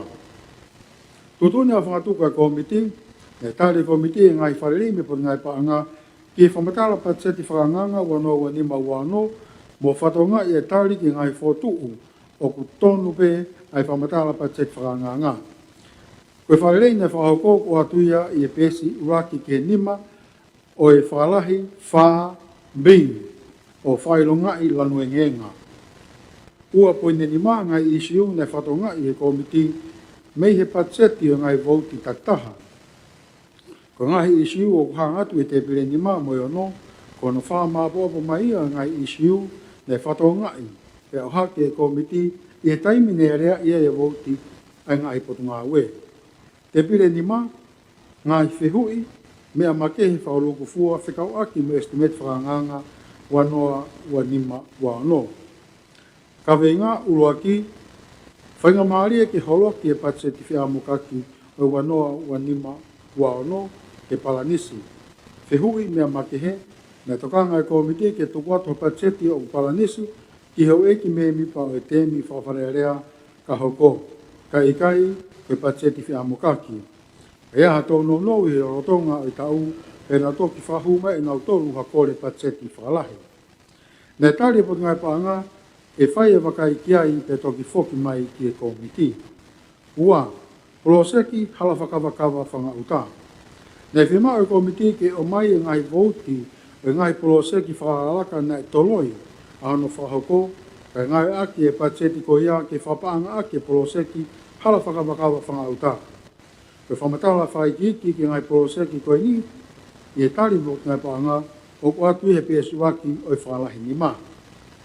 Tolu, paanga mono mono hala. Whihui mea makehe, o mai ai palanisi e sino I paanga mono mono hala. Tari po ngai paanga, ke palanisi e sino I paanga mono mono hala, o whiunga mo ni mangeau whaataha, ono kilu, tolumano, waafe ngā tolu. Wa umai ke ang fulo sune, wano wanima, I e tau whapaanga, wanoa ua wha wanima. Wha patseti whalahi wanoa ua wha wanima. Ke o mai ngai vouti nai to'o mea I paanga ke whapaanga ake patseti whalahi. O kone wesia estimate kamata, original estimate, peko estimate li liu, revised estimate. Tari me potunga paanga, koe whamatala ki he paanga e tautaha pene 9 miliona, Nei tō ke whapaanga ke pacheti whalahi ke tau whapaanga wana ua whaua ni mā, ko si whakakato o atu e whakiki ni pēsi ua o e whalahi ni mā. Tari e komiti ne whatongai e komiti e whamatala ne whahu mihe pot ngai paanga. Kato e whatongai e komiti o te kiai ke whahu mai ai whare i whalao me a tensenyare, whikawaki me pacheti whalahi wana ua whaua ni mā, Peo totonu ke riu ai lalo tonga, hoko schedule, ke whaasi ngai voti, na e holoki, ka toi vahe reallocate, ke whapanga ki ngai voti, na kore whalahi. Ni masi nui paanga hoko atu i sports levy revolving fund, pia hala, revolving fund and road. Kaha ubot mawang paanga funding source, ayong sinui paanga hoko atu. Tari me whaipanga, ko whamatala ki he voutu maanga paanga o yung sinoi paanga hoko atu ki he tawha paanga wana o whaua nima, hoko atu e pēs tolu o e whakalahi nima.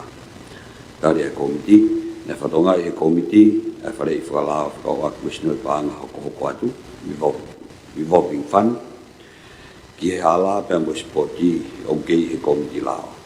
Whakawak Pea mohana whakahu o yung sinoi paanga hoko atu ki he vouti o whakapaanga e pureanga recurrent i he wanoa ua ono. Ono, paanga tokoni me mori ki he budget ya Australia pea mo Nusila, confirmed budget support. O ki he budget ki ai, ke budget ki he paanga tokoni me mori ki he budget ya Australia, paanga whang fulma 5.5 miliona i tau whapaanga wanoa whaua nima, Pea koe whang fulma 5.5 miliona i tau whapanga wanoa wanima wanoa wano. Ko Nusila rewa, koe panga 1.5 miliona i tau whapanga wanoa wawha wanima. Pea koe panga e tolu ngō fulma 5.5 miliona i tau whapanga wanoa wanima wano. Tari e komiti, ne whatonga i komiti e ngai whamatala ne whakahunga i me patunga e panga. Fitu, panga hau mai i kai tuku hau i. Koe haa hiki peset e fitunga fulu i e panga hau mai i kai tuku hau i. Koe whakai geki ki he hiki e panga hau mai i kai tuku hau i ne os whakahu ki he komiti. Ne whatonga i he komiti e whamatala whakai geki ki he panga hau mai ne whakahu mai i he tunga e panga.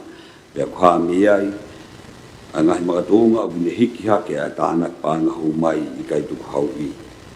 Panga ua poin taha miliona, mi hono toi siofi mo whakarere i hoi tāna ki mi he mamata ma kakau tō whaa. Panga ua poin ua miliona, mi hono haea o ngahi misini. Whakalakalakange, ai whakahoko whatongia ki hono tāna ki hoi laiseni ki he ngahi kau taha whirutaki tāu taha. Panga noa poin hiwa miliona. Panga noa poin wal miliona, ai totongi ako i he ngahi ako anga na i kai ke whakakau i hei wanoa wanima. Kono awe o e paanga hau mai na i sinoi paanga hoko atu i hei wanoa wanima ki he paanga e pureanga. Ki he whakapaanga e pureanga i hei wanoa wano. Ko paanga e taha poini ono miliona e pacheti ki ono whakatau atu o keri anga maka. Paanga 4.5 miliona o hiki aki laiseni mo resisita o ngahi mea lere.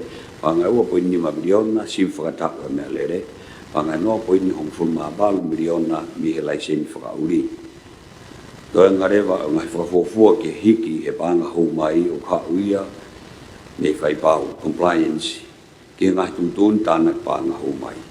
Malu, panga hou mai mi he tuku hau exia, excise tax.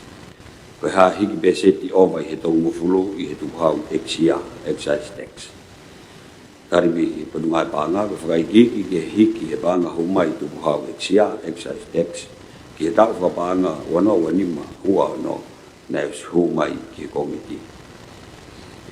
Ne whatonga i komiti e whamatala whakai geki ki he panga hau mai mi he tuku hau exia, excise tax, ne whakahu mai he padungai panga.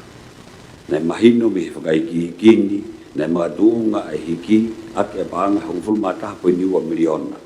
I hono whakafok o i tuku hau eksia ne whakapaanga e sinoi paanga hoko atu ki he vote whakapaanga e pure anga i he wanoa wano. na whiunga eni, ko panga 1.2 miliona. Ko panga 2.5 miliona lewa, ko le nei pe ai whakahoko whatongia ki tāna ki. Te pire o no, ko whakaikiki o ngahi isiu e pacheti o ngahi vauti. Kolomu lagi o vauti, kolomua ngahi mea na e tokang kia e komiti, kolom tonu, tari mi he patunga e paanga. Vauti ua ofisi e wharearea o tonga. Ngahi mea na e tokang kia e komiti. Na e lahi a ngahi mea na e ohake whikawaki mo i vauti ko ini. Na e whima mi whakapau i e malu insurance, ai hau eki me mi pā kauhi, e ua na auesia hatotongi atu o ha malu i, o ha me mi pa i he taimi e hiki ai e malu i o whakamalu i e pureanga. Na whia mau ki whakalahi ai whakamore ki he whanongonongo, broadcasting, me he takiru whamano, koe uhi ke kau atu mohona totongi aki e polokalama o ha me mipa o i kai minista mo e kau whaongongo. E koe patseti, takiru whamano, koe whakataumu ai ki whakamafola o whemea aki e wharearea. Na whatonga i e whia mau wiwiri ki ono whakaivia whakakau ngāwe e ofisi. Ia pēsi o fulmatahi o fulmafitu o palani ngāwe o ofisi. O kulisi atuai a ngahi whema o whakaivia o tatau pē i e whakakau ngāwe pēr mo i nāu whaka ofisi. Koe konga pē na whakaivia mai e pacheti wanoa wanima wano. Na whatonga i a i kai ke kau i whakaivia koe ni e wa alao me wa akau ni e ofisi. Koe wa alao o toko ua pē pēr ufu whema o ka toko taha e ua ke tokoni. Koe wa kau ni o kulahi o bito e launga e hauik me mi pā koe tuai o no tā o ngahi wahe mo whakamore o ngahi ofisi whakawahe ngā. Na iai e kore mi he nihi o hauik me mi pā me motu, na lava ke te hikia ke e lahi o wholau whakaloto whanua ke hauik me mi pā, nihi o te motu aki hawhoi wholau e ua i he tau ke whakawhainga maari e ai nā ulawa atu ki o nau ngahi wahe ngā. Na iai e tokanga ki whakalere i wahenga e wharearea na e tāri he uanoa tahavalu, ai na e kauai e monu ia o kau me nipa o ki kai minista ke totongi e osi o tēm whakawharearea kotoa, gratitude. Koe amanaki eni ke osi a tēm lo tō ngā pēr o whiamau ke iloi pēr o whakakau kaua eni i he pacheti hoko ai ofisi. Na iai e tokanga ki hanu to e whakalahi e whakamore i he whiwholaua ki muri, overseas travel, ko hui e uesia ai whakalele operation ai ofisi i hono kumi hapaanga ki whakalava aki e ngahi wholau e ni. Nei whakatonga ai tokoni koloa ki hono langa ai wharearea whoou. Tari me potu ngai paanga, nei pehe e potu ngā ue, koe ngā ueni e whai e wakaiki ai. Tari e komiti, nei whakatonga e komiti e ngahi isiu nei o haki whakau aki mo voti ua. Pea mo whakahoko me putu ngai paanga e whai pe ahono wakaiki. Vauti tolu, ofisi oi adita senyare. Nei e tokanga e komiti pea iai ha whakailonga i he pacheti ki hono whakaivia o ofisini e koe tahai e ngahi mea.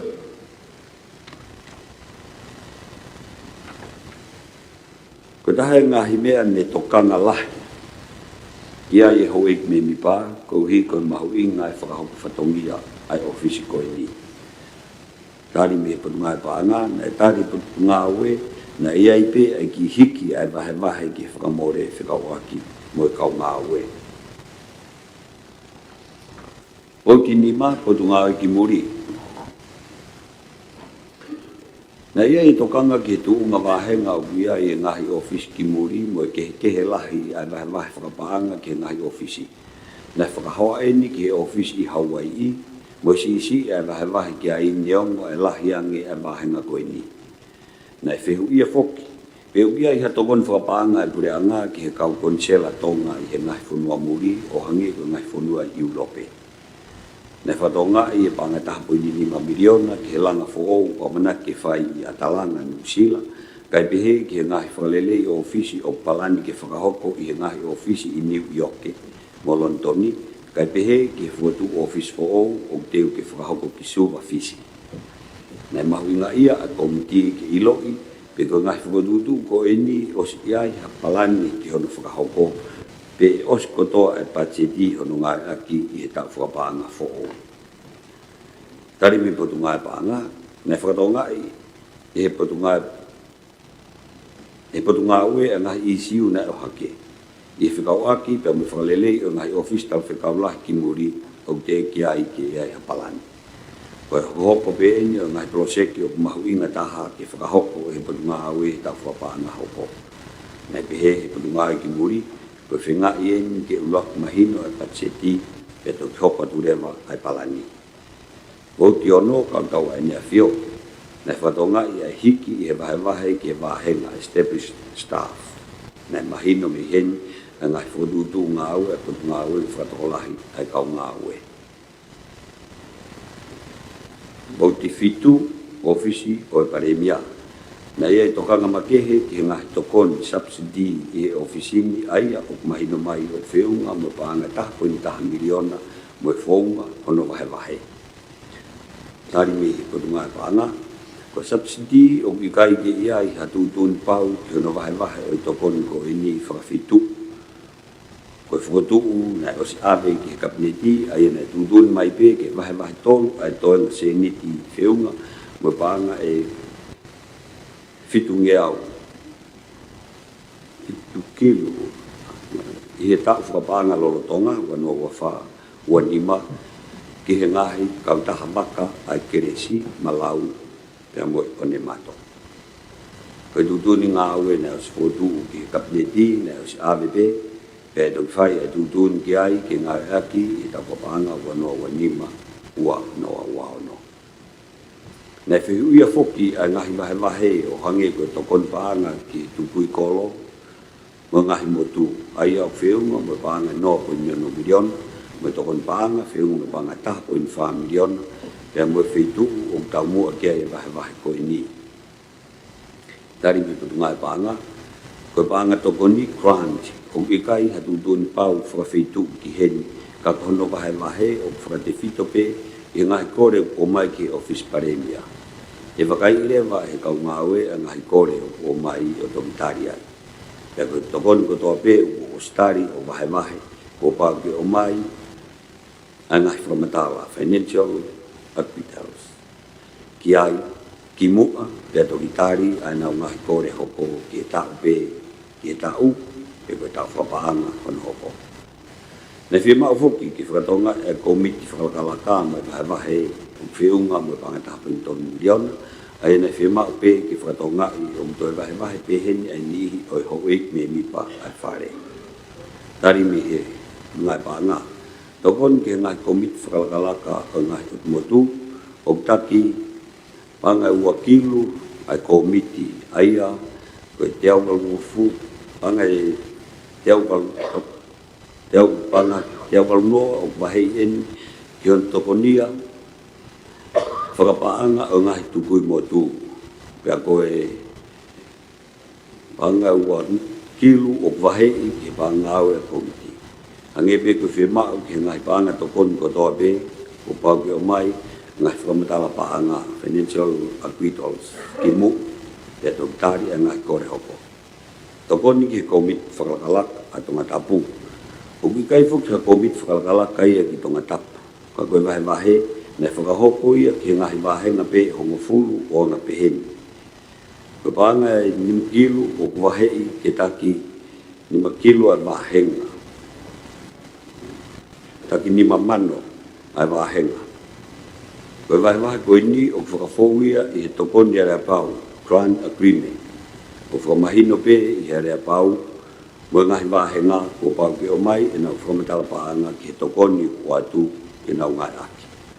Ko te walu, ko te ngai paanga, nei whihu ia a ngai whakamori i klupu la lahi tahawha XX mo i uhinga ki he wahe lahi ko e ni. Nei whatonga i a te pire o asia i a paanga tari whaki whiunga me paanga 5 miliona, ka mo i tokanga ki he whotunga mo e whounga ono whakahoko mai a ngawe aki ai paanga ko ini. Tari me patunga ai paanga, tari patunga ai paanga, ko mga tunga lalahi ki hiki ai pacheti o grup whakamore tahawha XX, ko e Maluki Insurance, mo e whakatu o ngahi mahala, street lights. O tiwa, patunga aue, ki panga humai me tute, Na hake heni e tupau e kisia i he tokanga ma kehe ki ai hoi ki me mi pā. O te hongo fulu, o tu ngāwe ki ngai business e purianga, na whihu ia e pānga te tolu fulu ma 5.5 miliona. Tari mi putu ngai pānga na whapapau mai koe wahe eni ki he poloseki Hawaii ki. O ti hongo fulu ma taha, o tu ngāwe he whakatau atu me whakakalak whakaekonomika. Na whatongai e lahianga e tokoni me muri ki he wani maua no, e au whiungo me pānga ua 0.5 miliona. Na whihu ia e hiki koe ni, e na whatongai e hiki pānga no 0.1 miliona koe langa whare who'o. Na whapapau i koe pānga tokoni eni ki hono langa ai whale Becky House. Na e haki e ngai whemea aki e tokanga ki pānga hongo 0.5 miliona i he GDL. Na e pehemi koe ngāwe koe toenga palanisi eni. Vote hongo fulu maua, koe ngāwe polisi tonga. Na ia i tokanga ki hiki e pachet koe ni. Na i kai, whia mau he komiti ki whapapau mai e whitu upau he vote koe ni, wahe ki ai a pānga ua 0.5 miliona, na e pehe koe wahe me pānga 5 miliona.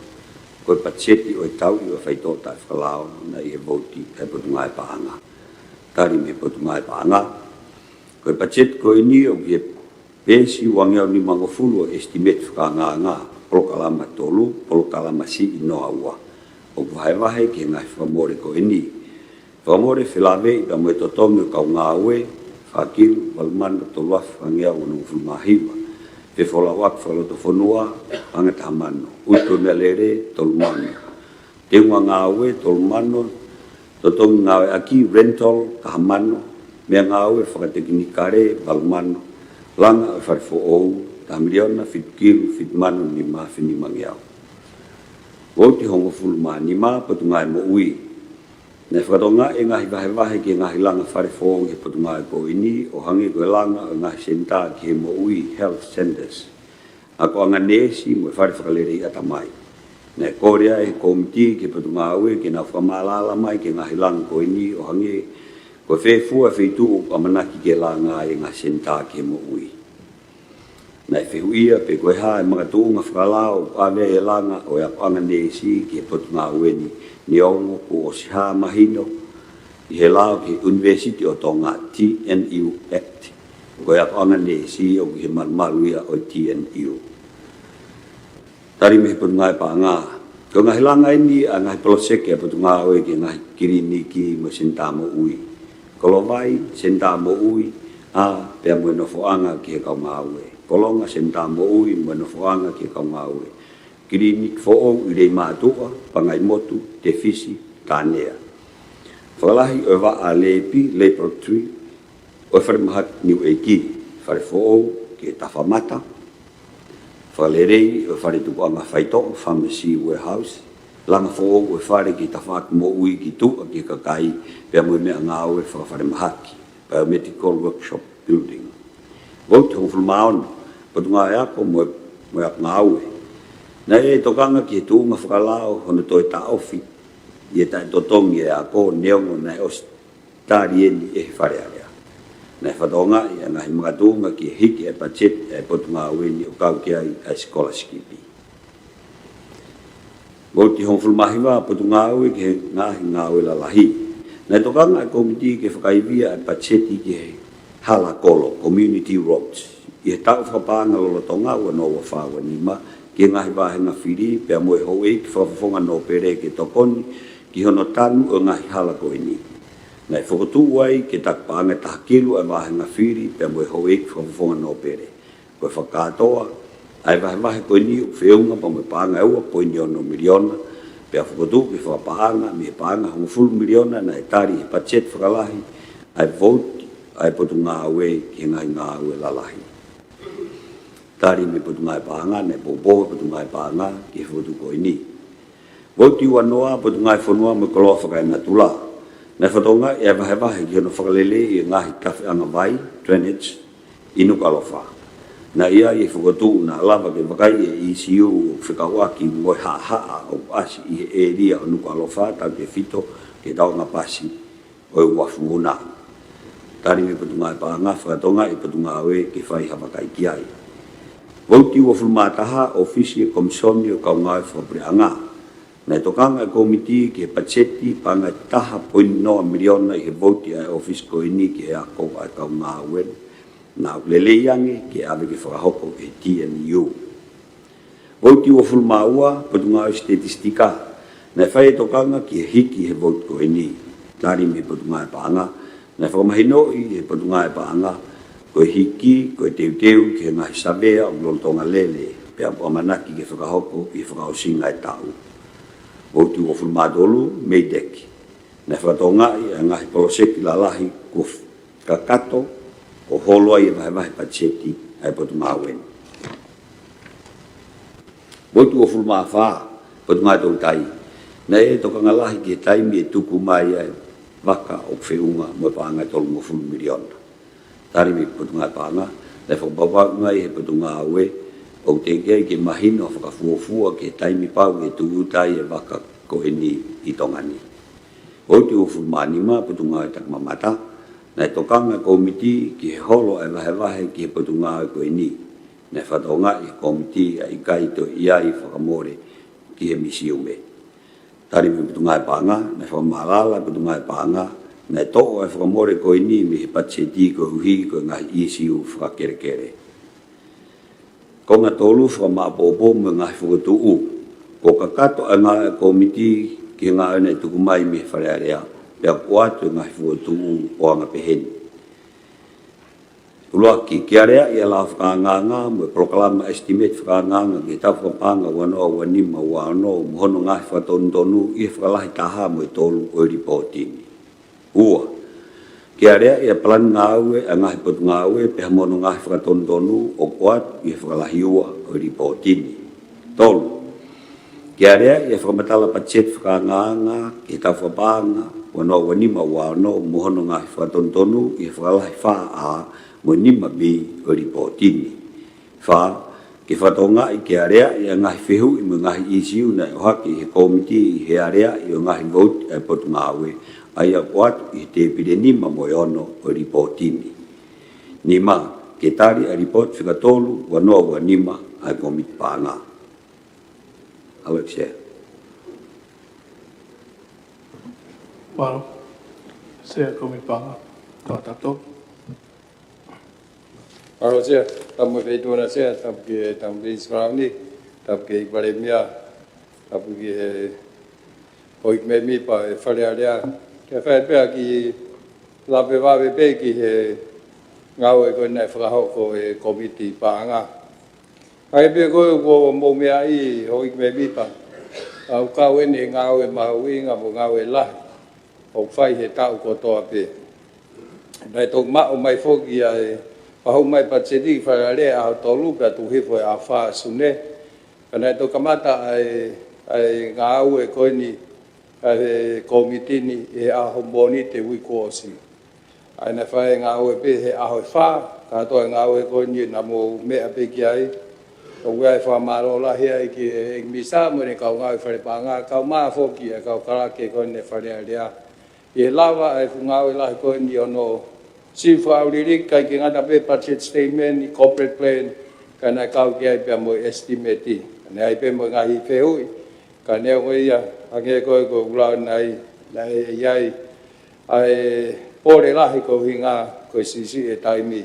Koe se e toki ai mahala taimi e toko atu ai, na utonke liriu e tutuni whawhare area, ke oange ha taimi, maha taimi lahi, ki hinga au e koe ni komit pāanga. Koe whi wike taha ia o ku kaike lahi whiunga. Koe whamalo ia koe ki kau ngā ue, e nau lere o au, mei aho he ngahi aho lahi. Ko i ngā pē ke lau whakakato, ko i ngā ke tuku mai sea, ki o whare, ke whaha whemea ake ai, ko i ngā pē ko i sisi e taimi, o toi ko i ni pia osi. Ai tau whakapāanga ko i ni. Pa o whampe sea, te ki tau whatonga i pē, ke tau kau pē ia hono wakai, ai e tau tutuni ko ia, e taimi ke mai ai pacheti, o e tau pepe kamatanga me, heo nā la vai, kai ki ngata pe ha toi ngau e la hiang mo no analyze mo no bakai ka toi ki fa fi mari ang ke ka ngau e ke wa te na fu ngau e la hi pe fa ye ki tai mi kon na o mai ye kon na pun na me atu na mo me ki ai kon ni ngai fa matala na fa ho ka to e kala ke ai na e ko e fonga ngau e ko bakai ngahi pe pa kon na tu hi fo pe a vele va ai pe he hanga hiriu ka ngai foto pe mai de va me fare paanga na u fi mai no aki pe ai ga me a ko no mai o hoko ko itali pe ko fa mala ala i ngahi pe pa ko ni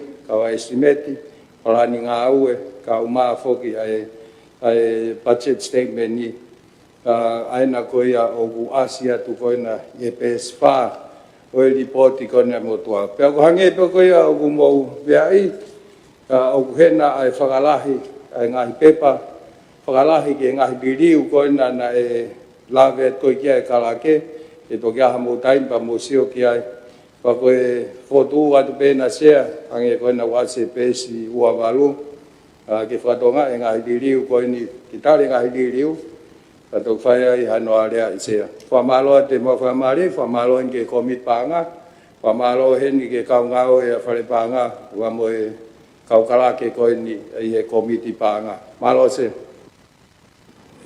Ik parmia, ja mai.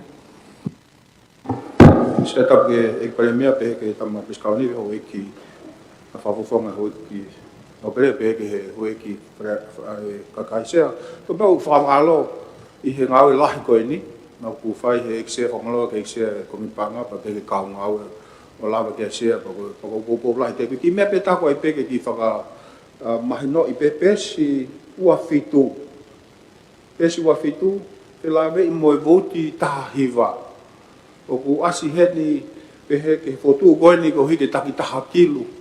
O ave ke ngahi wahenga. Ai aku kaua I katoa maa whenga ua koe ni ono. I he panga koe ni toe I he tanu hala koe ni hongo fumbiana ki he patungai lalahi. Koe asi koe I he tarina pena popo koe patungai panga koe ki ko haka tu pe ko wai ngai panga ko ni wai ngai mau panga ina ma ngai fonua o ke na lot na tol ke ave ke ngai wahe na pa pe na tol ke ai ki he ka ia ko me ko ni ko haka tu pe I he ta fa ko ni o wai a fa ngata ngai ta fa ko ia se ai ai ni sia I ka mai no tu pe fe ma uia ke lava o fa haka ko tu he pe tu pare me ke fe ngai ke va o wa pe I ta fa ki ko ia ko ki fa si pe mo ni pito me se ia ko mi ka to ki he Pare mai estimeti, ka ko tuifo ne o so mai estimeti ko ni a ho ua nai o me. Kana ki tuai hono mai ko tufa mai ke ka me mi pa. O tu ka pane ki vave mai ko tui ange ko me eksia mane tu mau pena a tolo sune. Na tol ga fo ke tahna sma mai pe ka ko tu ko po ni fo ke mau inga. Ko ke ler ke ka hau ke vave mai ko hike time feuma. Ka ta pe ho ki me mi pa. Ka pe fo ko nga ko. Ka ko fa malola, fa tu fa malola o popo tu pe ke fo tu mau se.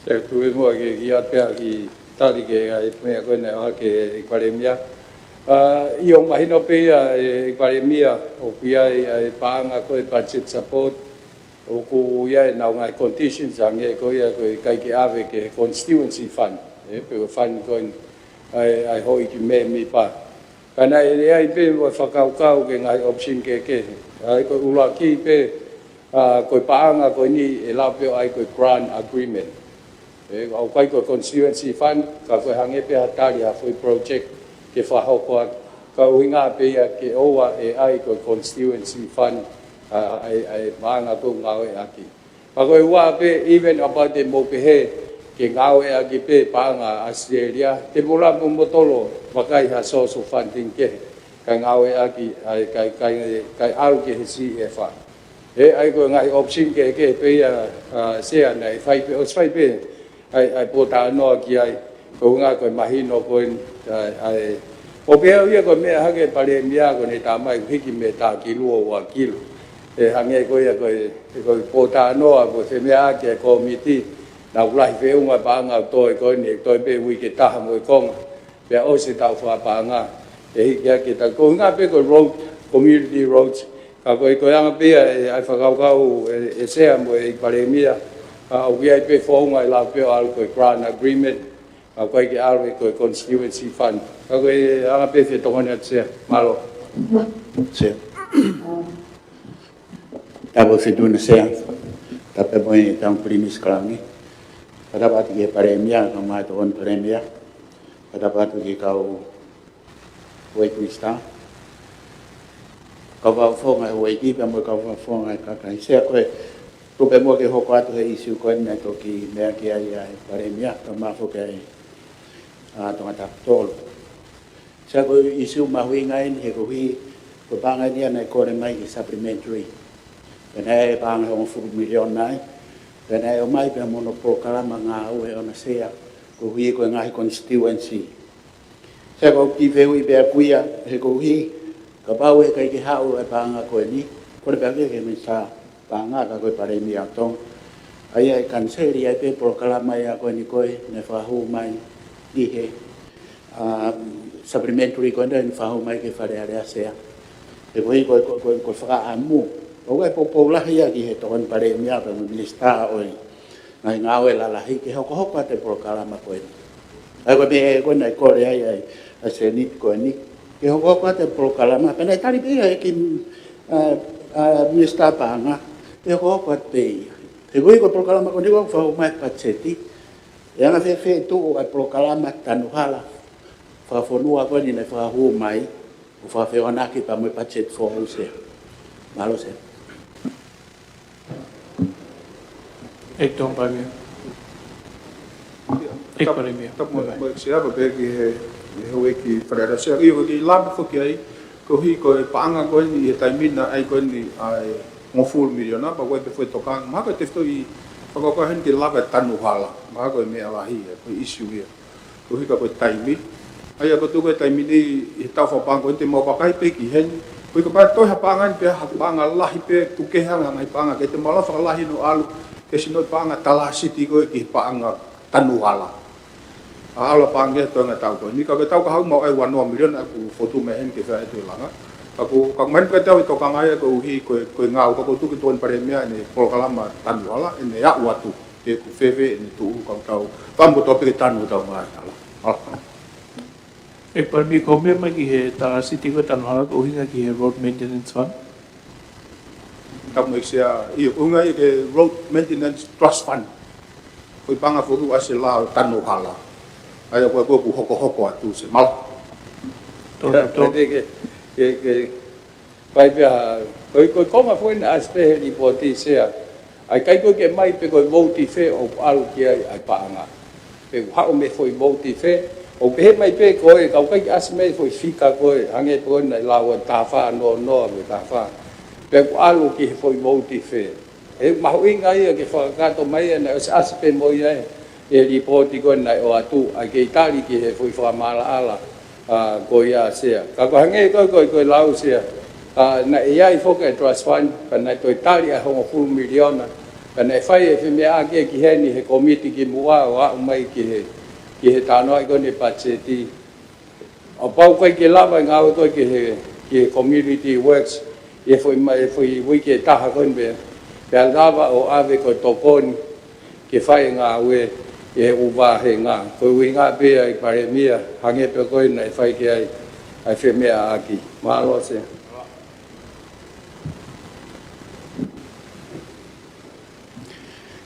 Sake e pe ke atpe ha ta mo fitu na ga ma ka men pa ke atpe ha atokoni ki he me ka ni fe ke ta langa ki he ai kon ke to o atu e pa anga ek tong pa mi lo lo nga balanga mi te wa. Koi. Ko ga ta marolo ka to wa ka to tai mi ta fok mai. Ko me ko ki ta marolo. mal Tau kei he report ki peni komitu mage na hi me whapanga. E tomba mia. malo se ke fet pe ha whakamala ala ki he konga koe ni he pesi wa fitu whea mo e vota hiwa ai whehu ia koe ni uroaki ko whehu i whekawaki pe mo e palani tanu hala whakafulua koe ni askari e kabineti na so mai pifo ki heni ke whai kia ha wakai pe mo e timeline koe na e palani ki ai potu ngāwe ke whakahoko aki ai ngāwe koe ni Pe koe was o atu e paremia ai ngahi fonga whakapaanga pe ia. He koe ho haa fuke e kau whafungai nā hatoe. Sea pāpau kua hatoe o koe e fonga koe was i whamala alatu e mistapanga. O ko alu rewa ki he fonga koe hono hoko, koe alu ki he trust fund. O hoko atu pe ngā wei. Koe mea koe talamai koe ke oange fo iua poeneono miliona ke nau taki taha kilu. Koe mea kou whihu ia koe au nipu ai ke mō tanu hala whewhe aki. Koe tanu hala mo e whatongia ki he ngā, ki he toka ngā e hala, koe mea ia ai potu ngāue ki he ngai ngāue lalai. Ka koe mea koe ke mahino heni i he kore koe ni sea pe koe ai ke ave a taha kilu. Koe whaunga wheu ai ke whaia ke nau tanu hala koe. Ulua ki, o kulolo tonga lele ai tanu hala koe ni ukaue ngai hala community koe na tānoa ki ai. Ko hono wa, koe mea ngāue ia ai potu ngāue. Ko hono tolu, o koe kau kontreta ulo tonga ngāue pe ia pia moe potu ngāue ki whai koe o tanu hala. I hene tū koe sea ukai ki ulanga o sio, ke ai ke ange nau taktaha kilu, ke whai ke nau tanu hala. Mea koe ki ulawa sio ki ai i kole koe. E tō mai mea, sai mea ki toko ni atu. Ko whenga koe ke toko ni ka mōtoro ke kai koe ke mō mahino i e tau whōnga. Koe ke mahino pe koe ai ke toko ni whewhe mai ko kuang ko toko ni ka mōtoro. Kai ke mea mai koe aho koe nai mai aho palani ke komit paanga. Nei kai ke iai koe CEO pe, e king CEO pe nai aho. Kam tu apa ke loto ke whama ala atu. I kai. Opa ke pehe koe ia nai. Na nau whok mai na tō talamai mea koe na nau maa tala atu. Ka ko whinga ke uhanga whakamaala ka ki mōtoro ai whatongia tanu hala. Maha o ko sangi ke whatontono a sea. Nei kai ke ai ke whatontono kai tuka ke whatontono. I he patseti kaha o se o mai he mista panga o kunoa ai trust fund koe puka revolving fund RMF. Kau ke mea mai koe e toi alu pe ke he tau whohou. Whakatatau ke patseti koe te tawarea i o kunoa i mai. Koe au le vai ki whea o pau noa mai ai estimate ia whakatatau ki estimate o ko mai i he eki mista. E alu whokia recurrent, kai kia mea ke. Pai ko pehe koe o pau e toi, e alu pe ia he koe trust fund pe koe revolving fund. Koe ai whatontonu e toi pare mea. Koe ke tui hanga e mista pangai o whatontonu whi kongo ia. Kau whupea ia ki he whehui, pe koe ai ke atu ho mō takitaha kilu, ke mō tanu hala whe ko whehu ia. Ka mō nofo pe mua ke tolu kilu koe ni mamano o atu koe i he voti koe mea ia ko mō ngā koe ke tariang he koe ngā koe mea ene mai ke komit pa ngā. Koe whatatau ki tā noa koe na mō ofisa nai hau, ai na kai ke mea ngai ke komit pa ngā. O koe whingau e ke whai, koe whingau e aki moi moi, ka uhinga kai ai pa ngā ke lava alu ke tau whapanga hoko, he ko noa ai, noa. Ai revolving fund ia whatatau ko mō mea ko o mai. Ka koe ngā ue rewa e pehe mai rewa moi iyo ko kau contract a ena. Whatau ke loto i ki ai ka uha kai lava hoko atu i ngā ue. Malo se. Koe sea koe uhinga a koe tanu hala te mō ke i o mai pe ki he moi ke ne whai. Koe uhinga ka po e transfer atu ki ho mō ngahi voti, koe paanga pe mō fuai ke mō wala kia o ngai aki koe constituency fund. Koe paanga koe ke tanu hala, ko ho mō ngahi whia mau o si eke atu ka mōtoro, koe mō whia mau ke tanu mō hala community, na mō o tala mai iyo. Pau mō se o mai e titeila koe ki ai. E tō pai mia, koe whia tō ne peka koe whatonton. Koe anga koe ni e whauwa, ai nau whotuan koe ki he misa paanga. Kono ai ha grant assistant, ko grant agreement. O pehe atu tahakilu ka mōtoro koe ngāwe aki pe ki he hala. Pe ngāwe aki rewa ai wāhenga pea mō opotu ngāwe. Kono ngāwe aki post-July, post-June. Ai ko hinga ia pehe, he kua noa ai RMF a ia i July. Ka opau rewa e o mai ia koe grant ke mau ngāwe aki. E ke ilawa pea hoko hoko ai. Ia, ko tautou wise au e ke noa tu pe ke mista paanga ke toki aia whatontono atu. Ko mea ko tokanga ke ai ko mō tala mai ke mō taki taha kilu ke fa ko butan hala o si e ke ka moto o fe ko mo hala community ai ke tau ngawe ke ai pana mo si o mai pa ko ni un pala ni ko e po ngawe ke fai ko uinga te mo fai ngata i he a tita pa mo fa matala mai pena ai en ke ko se pe la ke to ko ni ke fa fonga ke fa mala nga me ko ni se ta mo fitun ta pe mo pena ni skala ni pa mi a pe mo ka minista ta pe ni ka fonga kai ka fonga no pe se ko siu ko ni se ke ko hina fa ho mai supplementary ki fare area se a pe ta me ko ko asi mai ko e patsete tai mini ko pahanga ko ni ko amana ke fa ho mai ho fu miliona ko revolving fund ese ko we ai hono la ko we ai pa mo tu ni pa mo fare i me a de mi cheno ko mo e ka fa fo lao se o fe ma pe to pa ko ni se ke mahino fe tu alu ki ai e ko me ko ne palo me si mai i he por kala matanu hala ai minista mai ngawe lalahi i kai ke hoko ia i suni se la va pe ke tau pe ko por kalama ko ia se lo fa ton wat ai me ke ai se ko fa ton ko ke pe ia kai ke hoko ia i suni kai ke o se ki suni ma por kalama ngawe ma to ke fai ko pe ko kai ke o si suni ko le ia ki mu ai i he me i lele ngawe ke leva ke os e ko tania ko taimi e ni ku tokoni kia to tapi oi ko fe nga tokoni ko mai no pe ni me tokoni mai se be ko mai ba ki tai maran se ka ko me ko no ko hinga to ki se o mai e awe ki heni ai palan mo hono timeline mo hono vahe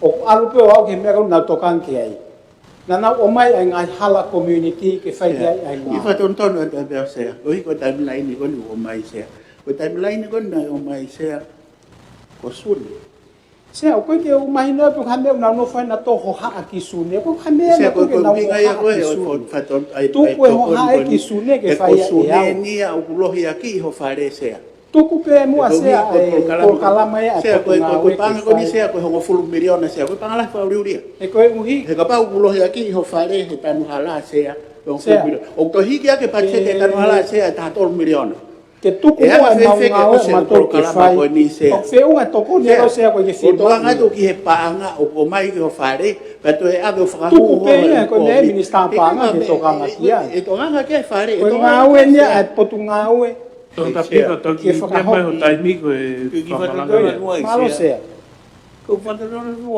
ke o fare ke feito una ke mo ke mo nga lawa muy e fe me aki Pero tampoco una felinha bem que não é que malama tão muito cá com algo falecer. O quando tu vê, capaz que me ai me que cada forma de morrer que aí que o que lava no muito é por calama. Cap sai bem na femia aqui, cap o inga o que coanga ni o anga mahene falecer. Ko moni no pene. To tapiva, to tu to taimi. E to pa mi to ni te fa.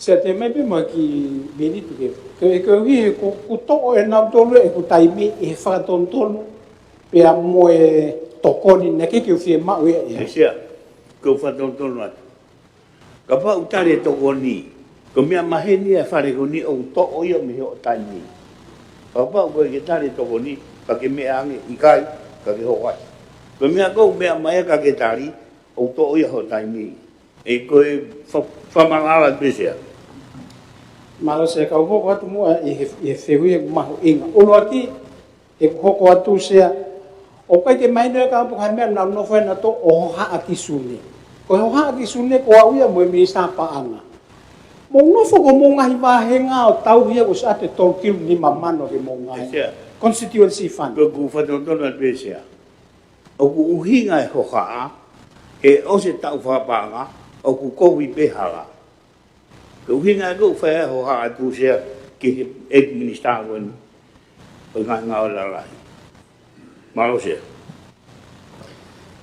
ai ko hinga fa ki e o ko ke to kon go o mai ko pe he ko e o se tau fa pa nga ko ni o ke ko ve hala tu ko ai nga we ka ko che ka mo ko nga we ke na fai Pia o sigoe pa tau sio ki ai.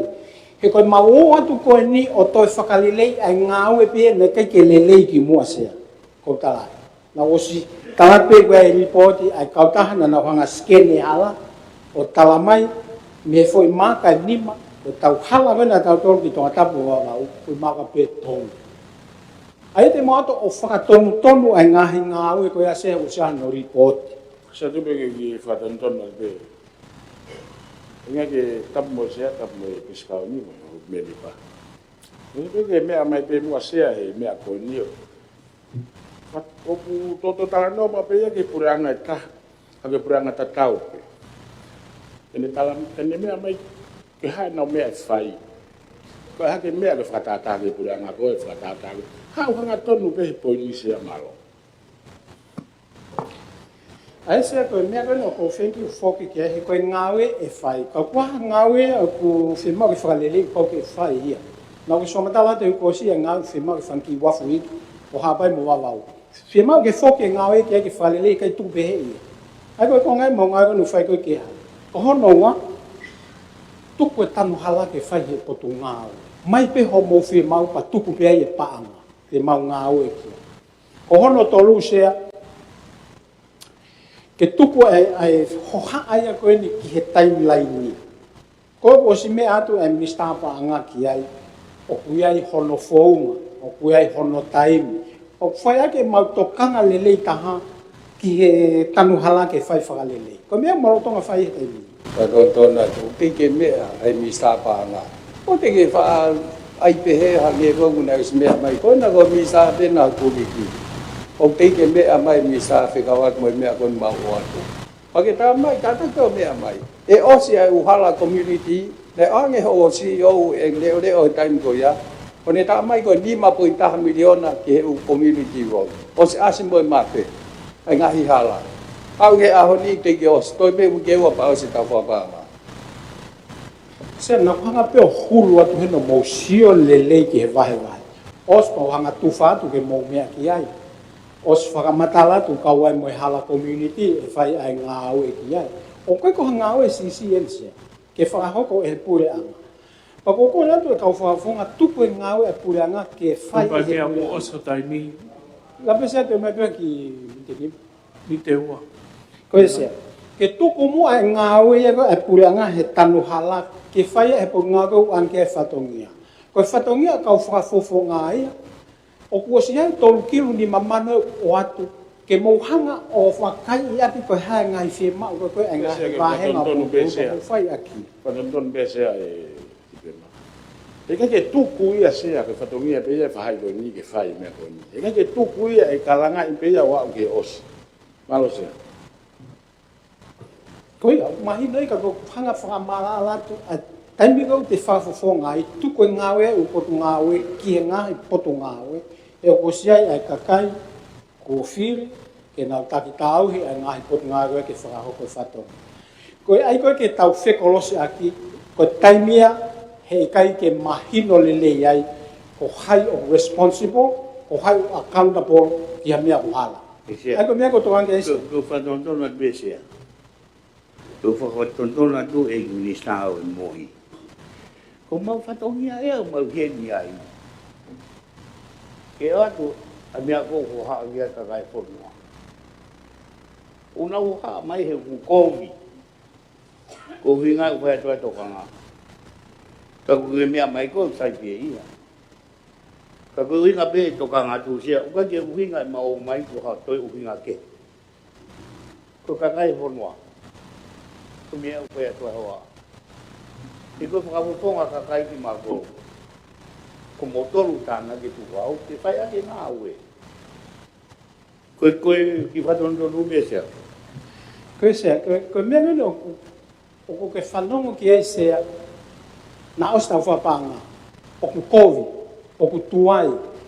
Ko tui sea o kai ke tonu ke tau hanga tau tolu o whaha assessment, tau evaluate hanga ue he taimini. Tupu ke kakai ke nau haa mai. Whanonton sea. E mau o si whanongo mato ki here a kakai. Nau hanga o ta ake puranga na toko. Si whakatotou. Ko uhinga ya ko mea ka pau e whaina press release o alu ke po ni ka ua to e whakatotolo. Ko mea ya sea whai ke longa. Malasa. Sea o mea ko ni fia ko mo ngahi mea ko halang. Os ma malanga ko binti fa osi. Ko ngahi mea ko halang sea e ave ke ngai fitu ko ton ke ave te. Ko ai on patmen. Komisiona tau e whai hala ko ngahi tribunal ko whakamau.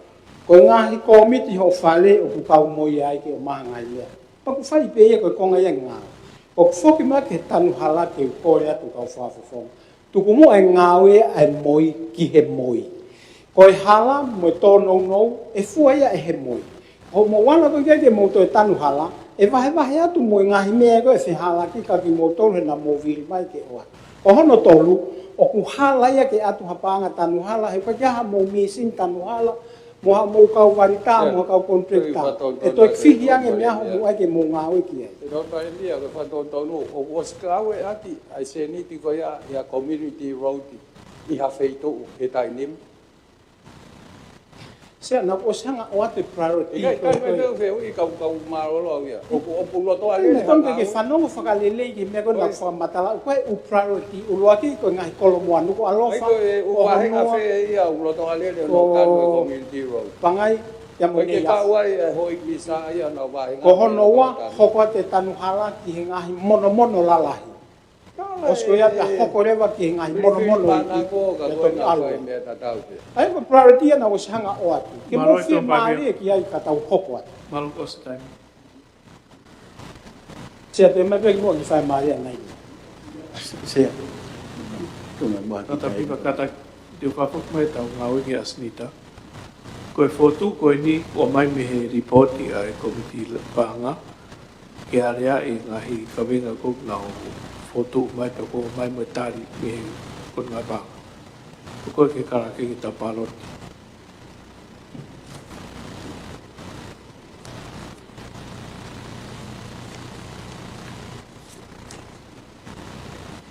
ko proto ke tari ngahi foto o mai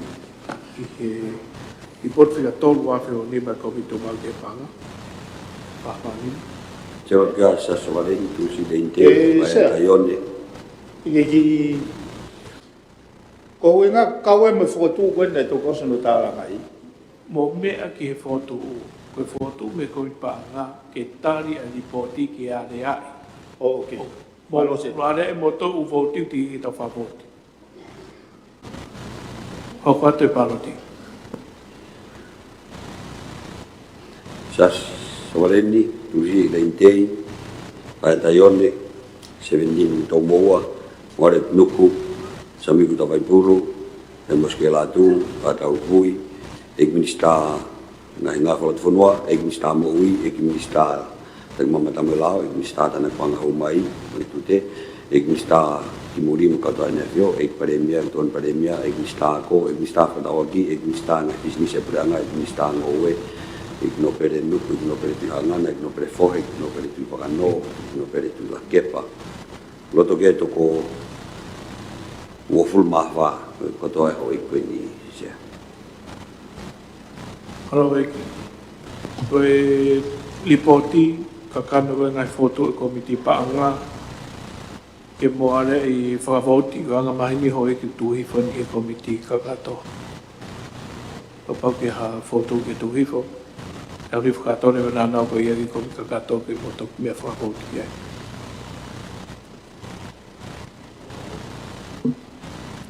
Tapto? Iya, siap. Pak Malu deh. Koi foto kan ni naik ke toki liwe, ke lama liwe, tanto tu ni. Alpe mo kilalo ke kau pia ngawe fitu na mo fare. Ko nga be ke kiva ve to mai estimati ko wi ke ta ke fai fu ngau to ni si ga pito. Ko wi nga be ko mo albilalo pe kulava pe o tautari ke atue ke komiti ko na to na tu ni malo se lo to ngai e komiti lao ai ngai fare de ke ta to tu ni kapata referen pa tu hi fai pe mo ka ven ko ya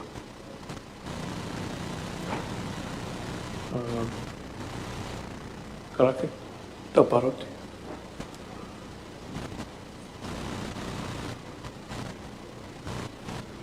ko prote ke tu hi foi Asnita fica whaki ko mi kakato, whahamalima. Se o gas a savaleni, usi lente va ta yo nes vendi to moa more tu noku, ne mos ke la tu va ta me fihui, ek mi sta na fortuna, ek mi sta mo, ek mi sta na mata, ek mi sta na pang ho mai, ek mi sta gi muri paremia, ton paremia, ek mi sta ko, ek mi sta fa ta ogi, ek mi sta na businessi, ek mi sta ngowe, ek no pere noku, ek no pere hangana, ek no pere fo, ek no pere ti pa no, ek no pere ti la kepa. Toto ke to ko fulmatol. Koe mi kai roto ki he foto whahamalima.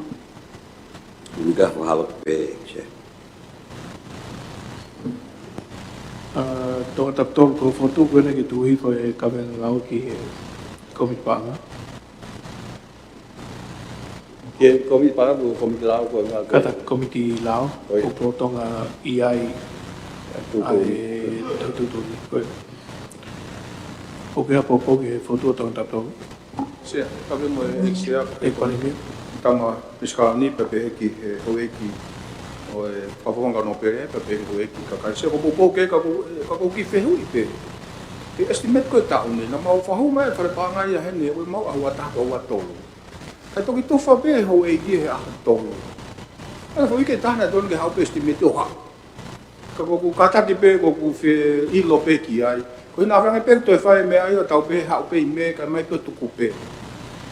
Ko ki mea pe ko whe ka ko mga mahini ko ne tau mai pe whae mo tu whale wa se ko me mo ko whe kun whale i pe. Koe, na tawarefu ki whahu mei ahu taha hiwa.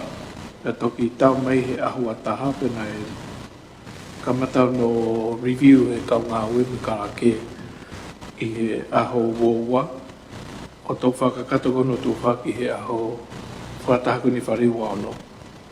Ai koe, taim kou tau mai ki he niu ki he tuwhai pe taim koe iau pau ki he whahono whakaipa toki purusa no tatau ki ka whawhonga. Ka mo se a ka mo te company si mo popo po tau ke tau hi te ia tau to tu no se a tau hi ke kamala. Koe roto ki tari whotu wani, whahamalima. Tautka sasvareni tu si lentei, vai taione se veni to moa, more tu nuku, sami vai pulu, dem latu, patau me fiui, ek mista nga front fonua, ek mista moui, ek mista tagmamata, ek mista tanak pangau mai, ek mista kimuri, ek paremia, tokon paremia, ek mista ako, ek mista fatawagi, ek mista nga bisnisi, ek mista ngowe, ek no pere nuku, ek no pere tu hangana, ek no pere fohe, ek no pere tu vagano, ek no pere tu lakepa. Roto kotoa kia hoi koe ni toko ufu mawha. Marokat ke kaki ki tau hokat ki whotu tutut whika ua ki wafi wanima ki he no laka haki ki tahanima miliona. Ke lau mai tohi me he mista panga. Aho ufu maha no mei wanoa wanima. Loto ka whanua e ksea, ofisi wharerea tonga nuku alofa. Ksea, whotu tutuni ki he no laka haki panga e tahanima miliona. Ko atu e tohin, whataha pa mo whotu tutun, ke whakata pureanga ke no fau i he pōnite o lakahake i he panga tahanima miliona, ke tau whapanga wanoa wanima, wanoa waono. O kau atu i he estimate whakaanganga wanoa wanima, wanoa waono, whatatau mo e lao te honu pure e paanga o pureanga kupu o fulmanima kupsi taha. Pawabatu, amon te taa e sakwalueke minista paanga. Ek mista panga. Pa mo e se freda pe tam piskalani pe hoe ki whawhonga hoe ki he whawhonga kakaisia koe whenga pen koe ki whakakato pe konga koe ni e koe katoa koe ni o paanga o whotu mai koe he estimate ki he no o ke pōni te u wheungai mo e whātolu poi ne ono miliona ai ku o vai i he tahani mapa koe uhinga i koe o mai ai foto ko ni ko wi ke lava ai o whakapo ai ko tani ko tatou po ni no ai ko panga pe to roll over pe ia ko tono ko ni miliona filave ia mo ai ko ni 5 year ngai pisisi tau ta ai ko konga ia ko o mai pe ia ke me ai ho iki ko hi ke tari ko hi ke 45 nga au ko ni estimate ka ha ko marse se tamu feitona tamu hoi me mi pa fa dia ko pe to ga se mai no be ko ne o ta ni ma ko ke mai fa mo fu ma ke fa le ka ko to ga be se ku e nga te ke mai no pe ta li e fu fika ko ni pa se ti e ko nga pa ho lo pe ya o anda e ta ni ma miliona kai to fi ma o fu la o ya ko ni e pe o pa o tau pa ni se pa se ti e ka le to fi ma o ke fa mo fu ya ai ko nga pe ni e se mo e pare mia a na to ke tai mia ka reva ko tari au fi ma au ke ai e poni te ko ne fa to na ke mea pa to ai deva ai fu ilao ke ne fa mo fu ai fu al ko fu fa to ka ko hinga pe e se pa mo mi sta pa nga ko hinga pe ko ne to tari to mahi no ai ke ai e poni te pe ka palo se Sabe que se va ver que foi fazer se o hinga be fogenia de cus fra homa estimatia o ska vai fa tol po nyo ko ni estimate ko cus fotu mai ka o hinga ko mai ni ko hi ka lava o ska o que me fare ka pau de na to be na to lo ko que fa ton ki mui pe fare vai fa ton no ia ma tu ngareva hi estimate pe ka o pe mo ka pe he pa ke hu fa ta mo ka hu fa la mai ai ko nga ko ia ke fa ka hi estimate fa tol po nyo kai kai ke whakalao i rea he wharen se mara. O mai no be me o nge ka ko nga ia se o hanga tau toria o laki whakam pasi o tisio ke pasi ai lao o me ai o tinge tau tali e tau to. Ai ko nga be ia mi sa. Se ke ki tone tamu feito na i se va tapu e tama Prince County. E pare mea mo ho ke whare atonga. Ko nga pe se ko foto to mai no ko nga we me lu ke tu ka ku stu wi fa nga ko ni ke ko mi ka kato ai report ko mi ko panga pa mai ho ka de pembo ko ka pa seti ka ku foto ta ke tu wi fo pembo mo foto ko ni ka ku hanga pe ko na tu la foto ko ni mo ni ka wa ko pa seti pa to ki ke me ak pe fe do na mo e ki se ko mi ka kato ke ula ke area e me ko ki mo ka kato ki kai tuku mai ki mu ko ne ke pase e fo ve nga o tu ke kom ka to ka foto ta ke tu fo mo ke kom ka to ka to ki fa ko ko pe e se kom ka to fa ta ke u nga o ko na ke tu fo mal che o pe ke to i fo with the conditions o pa o tari ke ai poni e ko pa le vai tari a tai fe mai poni te ka fa asenita mai pe e hopo pe ka ko hinga pe ke tau sio hange ko me no pere o pa u fie ma u pe to ki hoko mai ai fui la ko ya ke ho e ka ko winga pe ya ke tau sio ko ha me tari pe to fa ta tau ki ai ngai la ko no bui mui mai hange ko la ko ke po ni te ma lo se e no pereo Ise, tape mo fi tona tamo ki tam ni skala ni ka mai ko me mi va fa le sia. Ko e la me ko mo tan ke me ko mai ko e mi sta banga ko fa to miliona e i he patsetia ka ba fa ton ton mai be ka ko hinga ko o to nga ko ki ai ko fika ta ni ma miliona na e no hinga fa poto ke malu ke banga fo no ke o tu wange no ke au ka ko me fa ki ko ho ha ke ta hanga ta tol o pasi e foi fotu ni go ni o diga ke ta hanga mai no e hanga hala fononga ko pa se dizia e gol ko fa ko mai mi ta mo o wa pa nga fa tol miliona a ko de sia o fu he vai i ra ko o ta ni ma miliona ko me be fa ka ho a e na u hinga no fa ka ngata ke fa ka poto i fa ka mo re ko pa nga ko no asia ka po e alu ke tu nga ko e kapati takari tatoria taimin ko tapasi tatoria fa tol miliona ke fa kata no ia mo me ko ke fai ai i he patseti tuke kapau e to ki fa ton me be e ministra la ai u hinga ko mai ai ni ke ne fa kata a patseti ke fai no ko ni sia ko fi fa mala me be me pura alo se Então, eu que sei, foi fazer a bebê que eu ia fazer, sei, o povo que tu rifo, acabou com o foto que tu rifo.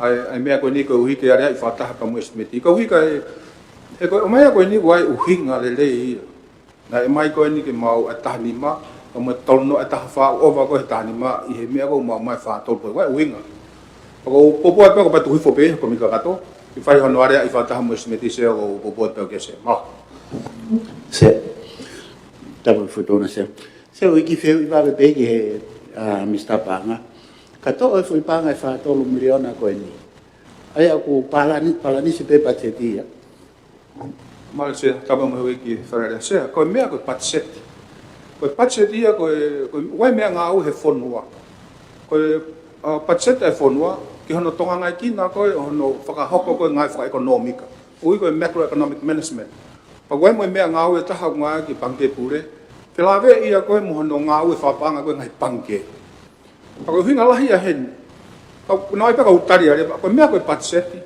ko me tolu te ala fai te ke whakapalanisi pe te ke surplus hulu pe te ke hanga o whi amuka. O hinga ia ke ha tunga wha ekonomika I whanua a ko ia. Ko paurewa ke whiri koe ko whe mea. O wai palparema ko whanua. Ke Mr. Panga pela peke ki toko net koe ke mahino I wharere mea ko mea mai aki. Sia ko hui koe foi lao koe nia te ke pāsia. Te ke pāsia e whareni koe ke hoko ate foi no koe ke pōnite. Eko tāni ma miliona. Sai, ai ka to foi ta ni ma miliona ki tu a me ke patseti ma tu ko te fesiti ko wa hiwa pa ta miliona e alwa be mo fa to miliona se o ko ta ke foi tu pe ko ta mini es office now ko patseti o planis ka to foi fa to ko me fa to lu ia ki moi ai ko patseti he ta mini o planis se e te ke passe foi lá ko ma lo se Tapo feito na exia mo o ki frere. O lo ton ko tau ko ilo ko fe me ake fare fe lave mo estimate o ta fa panga ka hoko. Wanima wano. Pe mau fotu mai hen ko tu ko estimate. O wa fe amo kake wa hiva poineta. Ko ia pe. Ko ha no hinga. E wa e pal pare ma fa economica fonwan. Pe ko fe ko ta ka patu ta to foko fa pala ni spere ta hanga to tolu. Always a solution there. Mas foi mea lá, foi mea whaka strategic e ni. Pako upehe tuke tau area, ko hike mahino. Kai ko te site se mahino la henge whakamore he panga tānaki. Kai ko hingai ko wha ekonomika, a pau te whakamore whaware pekita, e alwia la henge whakamore i he panga tānaki, e ai rewa e deficit. Au kai ke pehi mire vai a pehe ko unga ko mea whaka ekonomika. It's about spending whakalere a se niti, a taxpayer hange ko mo wha lave kia mo fa mea kia he taimi na mo mea e tumi ko ni. O kai ko ekonomika, ko whakapoto, hono whakamore ai se niti whai kai to kanga hai ko mea no pere ane nai. Wheka aku mo e ova ko he tāni ma miliona. Te. E mi sta polis? Tapo e priska ni petap ke paremia. Sia ko kore pe ke utokoni he isi ko ni. E ko whatonga e ko taki halai. Ai mahino ko e mama e wharen whikau aka mo e patse whia mo kaki. Sia ko roto ke hanga whamaa po opo. Ko e wharea e Minister Panga ko te whesiti ko e wahiwa pointa. Ai te whesiti. Ka kumakatunga te whesiti ko e aho no to'o mai. Ai pōni te tolu noa miliona. Ke haa. O kai ke o kai ko o mai tolu noa ko ia ke whakawhi au a ke whakamore. Ko e mai tolu noa ko ia ke tō a ke haki maala. Tō a ke haki maala.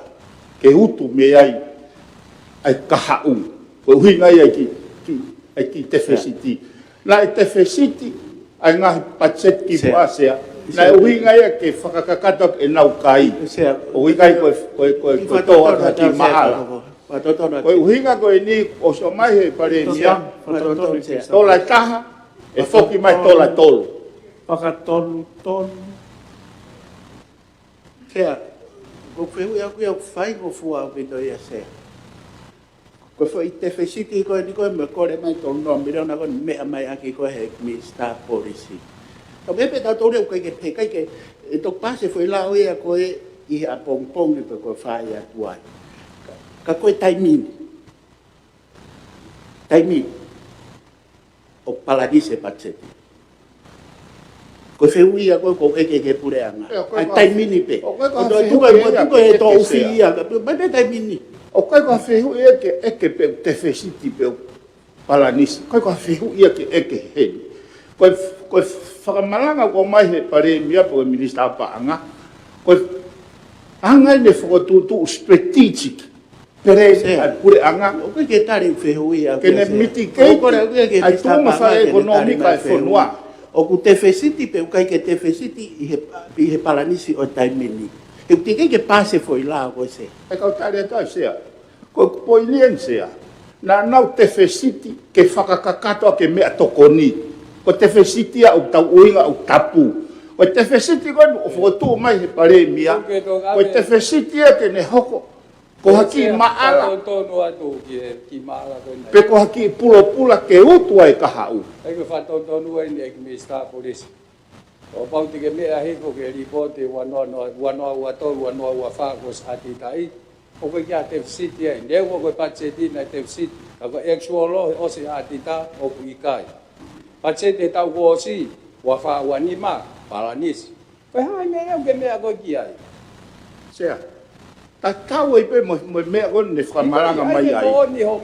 Na nau hike patseti o tupulangi pa osango na wiwi whakamorena i lalo pe. Koe uhinga ka ke te fesiti ai.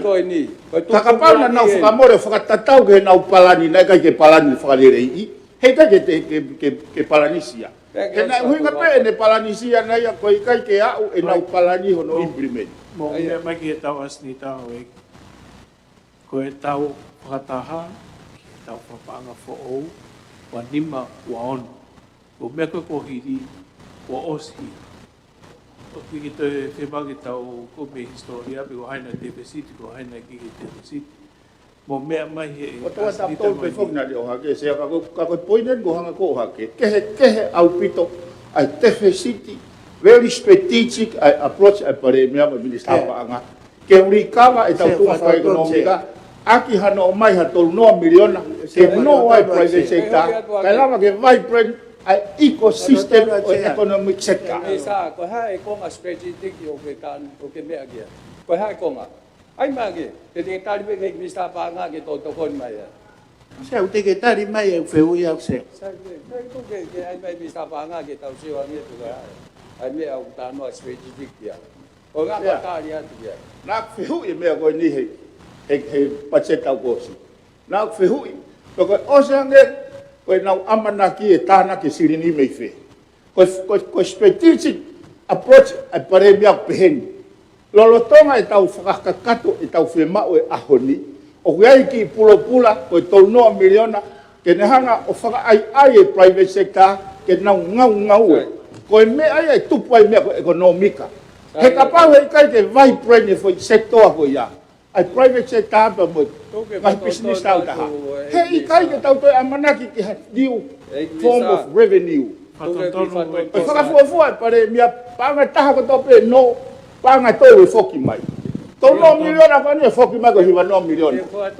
E hoko atua e taha u. Kala noa pe ko ke mea ko ke mea e taha vite ni tolu. Ka hai anga fe taha vite ni tolu. Na nau te fesiti na tolu ke whakakakato e nau kai. Na kai ke uhinga ke toa ke hapulopu. Aoi, na o skore atu. Mo mea mai whamalanga he tau snita. Koe pepa koe me e mista paanga ko ne kore mai pe mo whakaata ke no e pure anga o laka ke tahanima miliona.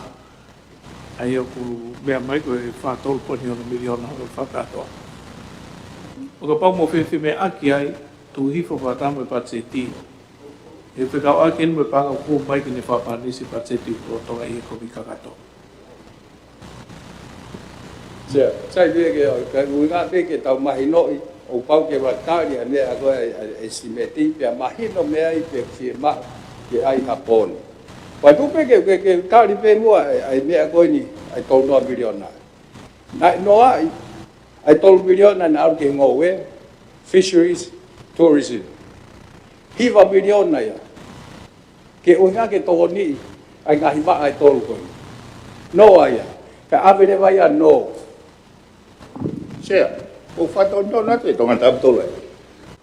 Ko approach ko ni ia o mai ke no ke tariui ko approach ko na fai se sia ko tilia ko approach ko na fai na tilia na to ko winga e foto at sia o ma winga ke tau polisi ne lau ko vi mai ai ho e ki ko ni ta fa ko ni me ta mai ya mau kai mo mau ti oia eu fo ho ko te me ko ni na i kai ka patset ke tau ho se forum ko paangan na wala ki ai paanga ko no ne fa metala mai ke pawa ke private sector loi fa ta mai finance minister ke ni na kai ke ka ho patseti ilo mo national consultation ni na kai ke ka ho patseti o fe ia na asia i patseti sea ko uhinga ko e mau pehe atu ko tau tala no an he patseti na hanga fo tu mai pe kai ke tifai mai patseti ko ni tari mange be lai fe national consultation ni fe patseti ko ya na tari he faren fe patseti ko ke finance ministers ai pasfiti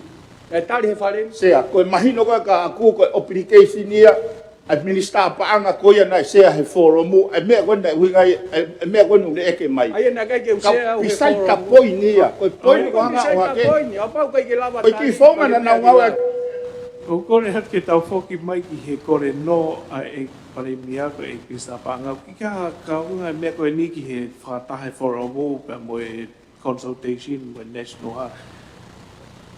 Te tuhi foin ki he komika kato o kia asnita. E kumore tau taimi hen, te moto e tāpe foi fasta tau pe he komika kato. Kat ki he karake e tau parot, te koto ki tuhi foi fotututuni ki he komika kato. Kia rei whatapa mo e asnita whika whawani.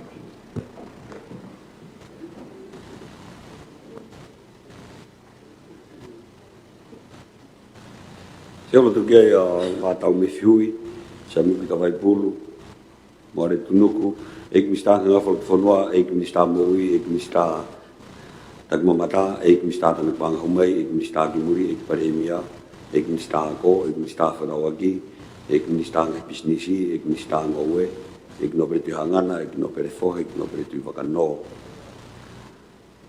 Sa sawareni, kusi lentei, vai atayone, sementin to moa. Dia moskela tu, ek no pere tu la kepa, ek tongan paremia. Se ono toke to ko fulmato. Ko ki ka roto ki tuhi foi asnita whahamani ma.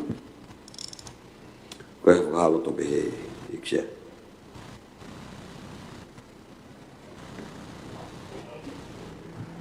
Kara ke lau mai e paran whahanganga whatau a te ni atita seni a reki wafe wa ni mongono.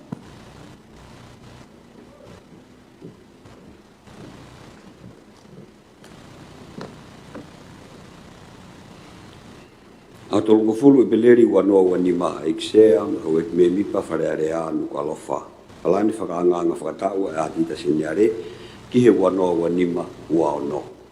Whatatau ki kupu o fulmau o e lao ki atita e pure anga waf mafitu lao. O ko whakapapaheni ki whakahuat e palani whakaanganga e atita seniare ki ta wanoa wanima ua ono. Aia o ko whamatalai a e ko whotu polo kalama ngā aue ki tau whapaanga hoko wanoa wanima ua ono. Hangi koe koe tūtune e lao. O ko whakawhea tu e hoi me mipa o e wharearea ki haa mou tāna ki mai ki he palani whakaanga ngani. Pea i he hiri haa kwakai ki haa mou tāna ki mai. E malawa ki tāna kia ki he palani ke mau ai palani whakatau kakato. Aia te whakahuatu ki mua i he aho uaki o siulai wanoa wanima. Ko whiewhia ki o atu hatu e ngahi whakamatala mawahe o ka whie mau. I he loto whakapapa mooni, Catherine Mafi, a tita seniare reo reo.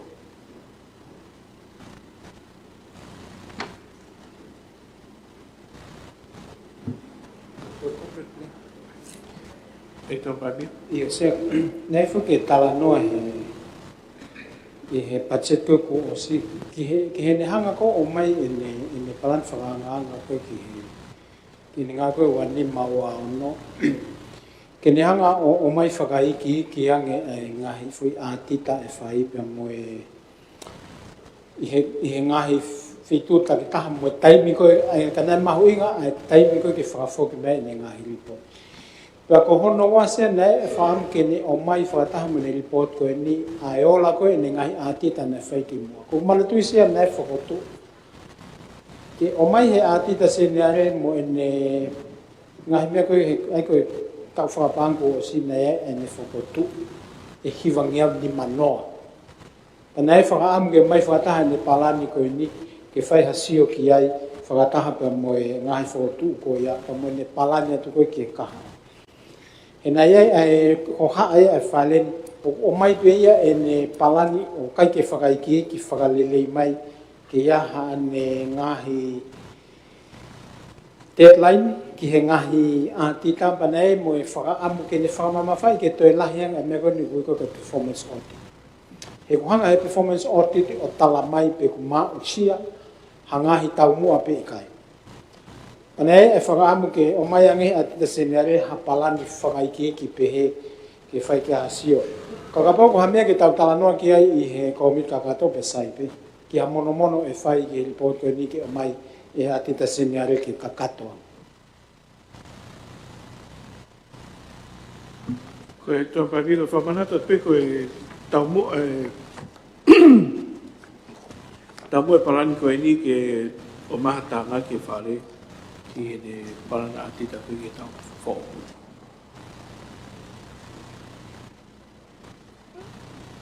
Ko hiku tau taina pe ātita senyare ki ne ngāwe. Ka kono whahu mai ne parani ngāwe ke tau ke o maha tānga ki me whare area.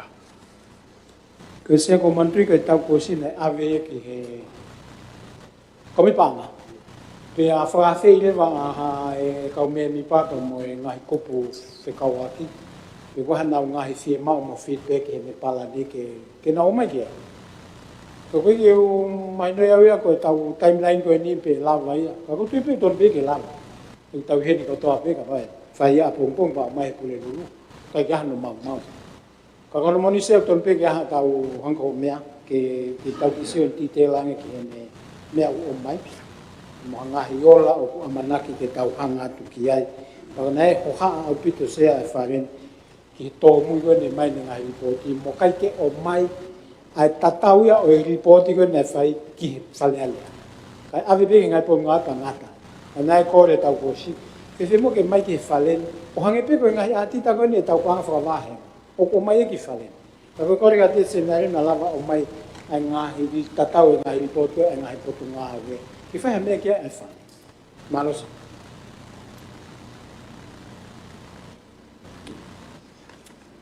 Ia popo ke whotu ai e tō pangia.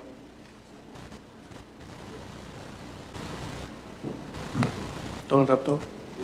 Alo se, koe lipoti koe ai ngahi mea ke whalere i. Kai koe mea tōn pare mea o ki he COVID pānga.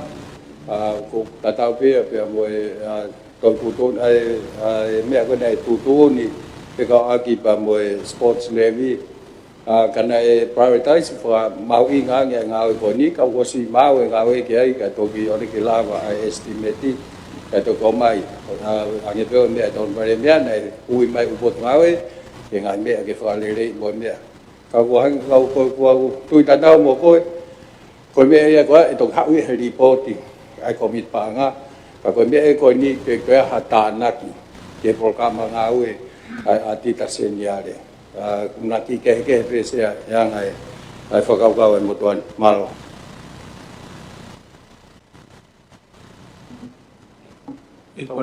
Tapu meksia pe he ki he tamiskau ni mo he ki i popo pe ke tu be ko na ko simea ke komit panga na ulava tolo pen ki komit panga na tu fa foki mai na tolu se ai ngawe ko ni malo.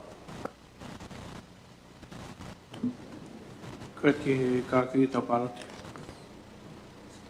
Kau ke tuhi fan ke komit panga.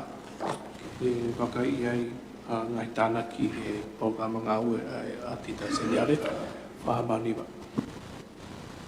Selot ga sa samaren tu silente ba tayo ni senin to mo wa mare nuk sami ba pul dem latu matau hui Igmista nga flot funwa, igmista mowi, igmista agmamata, igmista tanak banghumay, igmista gimuri, igparemia, toon paremia, igmista ko, igmista fatawagi, igmista nga pisnisi, igmista ngowe, Ik no pere nuku, ik no pere tuhangana, ik no pere fohe, ik no pere tuwagano, ik no pere tulakepa. Loto ko toke ai hoi koe ni, toko o fulmawha.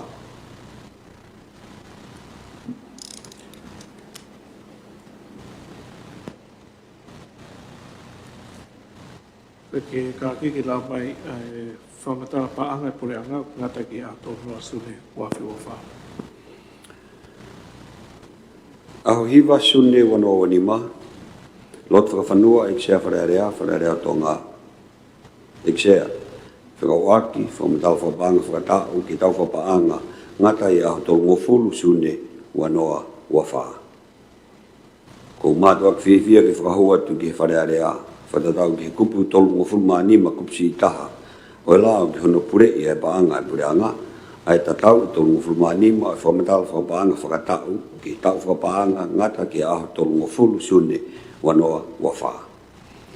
O kata e tohini me kore ki whituuna, ki whakahuat mo e whamatau whapaanga e pureanga, ki tau whapaanga ngata ki aho tolu ngofulu sune wanoa wawha, ki a senita ai wharearea i he tau wharearea lolotonga. Whababatu, whamoni, na volto kata e sakwalueke, Minister Panga. Ek Minister Panga ka koe parimia. Tau eksea pa pehe ki he kawiskauni ma hue ki whaerea sea koe nā koe whamata ala panga pa kou fotu pe ke tuwe fo ke komit panga ke nā ho whemea ke mo report pa tu whahoki mai ke whare. Ko roto ki tāri fotu me Minister Panga e tuwe whake koe panga. Whamanima. Se alo to kia ek paremia, ek ton paremia, ek Minister ako, ek Minister ngowe. Ek Minister ngā whanatwhanua, ek Minister mo ui, ek Minister tak mamata, ek Minister tanak panghau mai, ek Minister ki muri. Ek Minister whakatawaki, ek Minister ngā pisinisi, ek no pere tuhangan, ek no pere nuk, ek no pere tuwagano, ek no pere tulakepa. Loto kia i toko ngofulmanima. Koe mi kai pato ki he fotu whamanima. Wikaha whahaloto pehe eksea. Mara hoi ka tau ngau ki he komi kakato, koe ke tau ridiu. Tapu ke hotoa mawhaka tau tonga, taparu ka mo tupo uono, e tui ho tonu tonga, whare haa moe fo, tapari tamu plinsi. Mare mi au tonga, ka mai hau i kamneti, hau eki whanua, ka mai kau whafonga kakai kai mai kau ngau e, i whare hau eki. Malo moha murau maari e, ia malo e tau ki mau e a whakoloa wani. O mea mai kakai whanua ki heo tau e whiawhin, ki he whemiaki o whikawaki pia moe patseti e whanua. Mo o si mea i pē koe tau patseti nao si whai a hono whakawete vete he i Minister pe koe pare mia e aho i he wike kakato e taha. Pia nei whai e wharearea. O iwa tau tūtuni ku omi ke motuani ku pau pē ke whai ha malanga e Minister Panga. Minister Panga ko behe ku unga e. Pia nei o hifo ke komiti, pia whoki meni komiti ki heni. Ko ia ngai u whamarala ka te motol ka o ia te ki motol pe a e tau ngawe o whatatau me tau tūtuni. Ko ki whamarala te tau tūtuni, he kai ke u te hela i au he te ere atu. E, ko kuoi pe taha, oa, tolu, pa mahiri ke whituna te ke mea ki tua, pe te ke mea ki tua. He kai ke ufu tuku koi ki ke mea o aho kakata, ka ko pau pe ke ki whai hauni. Paka toho ho kua te pe, pe tau toki he ku mawhai pe se a ia, whare area mo i motuan, ka ugai pe hoku whakangata ngata o. Kai hoka te tau whemea ki kotui, tau alumo ke whakafoi vauti, Koe statement ai pare mia pe koe Minister Panga ko os mahino ia. O te laki. Mea mai. Kada ke o ku e me fangi me ai pa se me ni o ku kai ke fu mahino pe te tau treat fe fe. O wa pe te tau to me la hi pe ai ka to ki e ko ke pe ko ke me ai ko budget statement ni le anga ko o seti mai ai ataka I ko fu estimate ko ni pe mau inga pe ya ke whawhiwana ki ai statement ni ki he estimate ko no ko mai ko ko pe la mai le ke to ki at pe ngai pe pe ke whamala malo se Hai pe, te tali pe eo, ka ke mea mai whituna, ue pe hoto tonu. Ka kia te au, os mahino au pira pira ke motuani ai statement ai pare mia ka koe mista panga au. Pe vai pe mea ke toange, mea mai, alo se ka tau koko atu. tamu whituna se tamu o bini si kauni tamu pare mia pe tamu ko ka me mi pa ko mi ka to ko mea pe ni na sai fa fe mea aki ai ka fe ma pe ke toi mahino pe tom ke asi pe kai ek misa ek paremia ko ngawe ko ATP fani ko ni te pile fika fa pe ko pe tom ke to au pito e ta ka uia he estimate e ku ko policy statement fo ko ni ka tautari e hange ia ko hoko ia ko sosia ke ngahi mea ke amu ia e ka ku we pe to ga mo tuan e ko ngā ko mea enia outside ia tu aia be estimate ai pure nga e tom ke to oia sai o po te na mai na to mo wala mea pe ka ko estimate ko ni te tau fai fe mea aki ko ki ai o ku kai ki aha ne ka nga na ki ai pa ke to nga pe ki ai e se ka ko inga pe tu ka tu ke mi sa ka to ko malo Pe mai pinsa.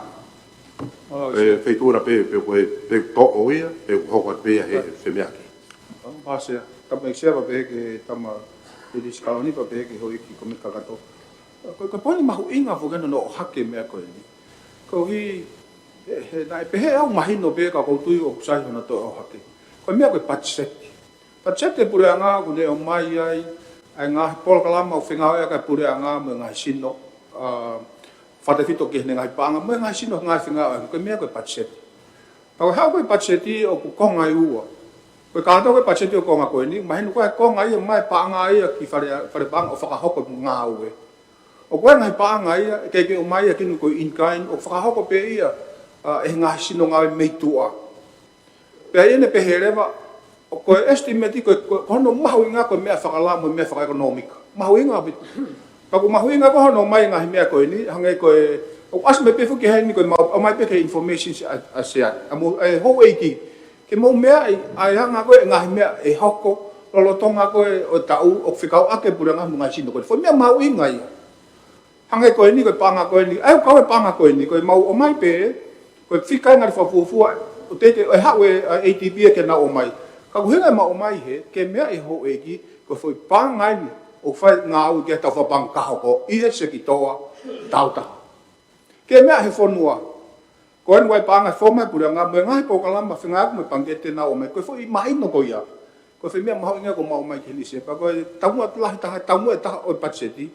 Ke o mai ke mahino koe mea e ngai pura ngā mea mea ke hoko. Koe ipe ke mea he whanua, he whituna moe whanua. Koe whotutu ngā oe nau whai sea. Alo me mai? Mui e pe. Ik me sa, whika kuen mo ATP. O pau rewa, ke pehe ke mai katoa umea o hoko he whanua. Pe whi rewa ai u project koe na koe live and learn. Pe whi rewa project ki tō kawa. Pe whi project ki e umea keke. E o mai moia o kau hen. Pe koe mea pe koe o tau whakaasi i estimate. Ai koe mea u tōn ki ai o whewhei tō o ku ngātai koe mea pe ia koe i estimate te tawarea mo asi he tohi matolu koe mea ki tau ngawe ake ai.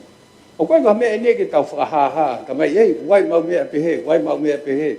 Koe whehi ui ia koe hae mea o tonu ke kau ki he pacheti. Ka koe ni whoke u hau pe ATP ai tua. Whai ene ai pōne ana ai tua. Lere ene kau mea ai tua. Kai kia ha he tio pe mo tuai, tio vai mo tuai.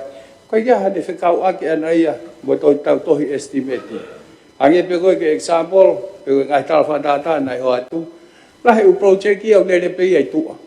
Lere pe ai tua, whakapaanga hanga ton pe as lere ai tua. whapaanga paha ton pe siapa ni tua o kai ke asia hen he ko uhinga ko no na tula o ku ikai ke kawia e estimate pu ko budget ai pure anga hange ko ya utawaria I he ta ko to pe pa ko uhinga pe ya e pare mia ko mista panga ai mea o ton ke kau mo mea o ikai ke ton ke kau ko mea pe fai to kan ke ai si siang tui o ton ke kau ai mea ko I tua I he budget statement o filave I ton mo tau estimate palo se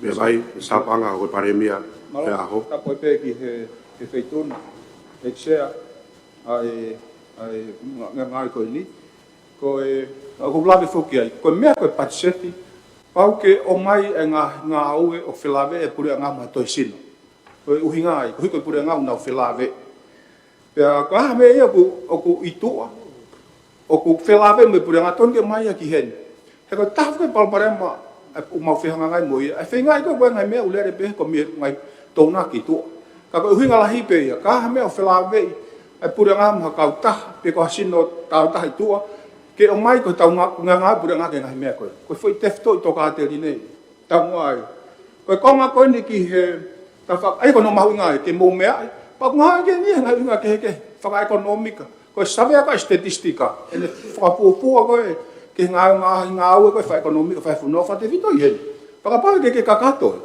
ko ta he me mo fa nga fa kakato mo fa nga po nga o mai ngai pau kalama ka toke maula pa whakahua. Hange koe ni.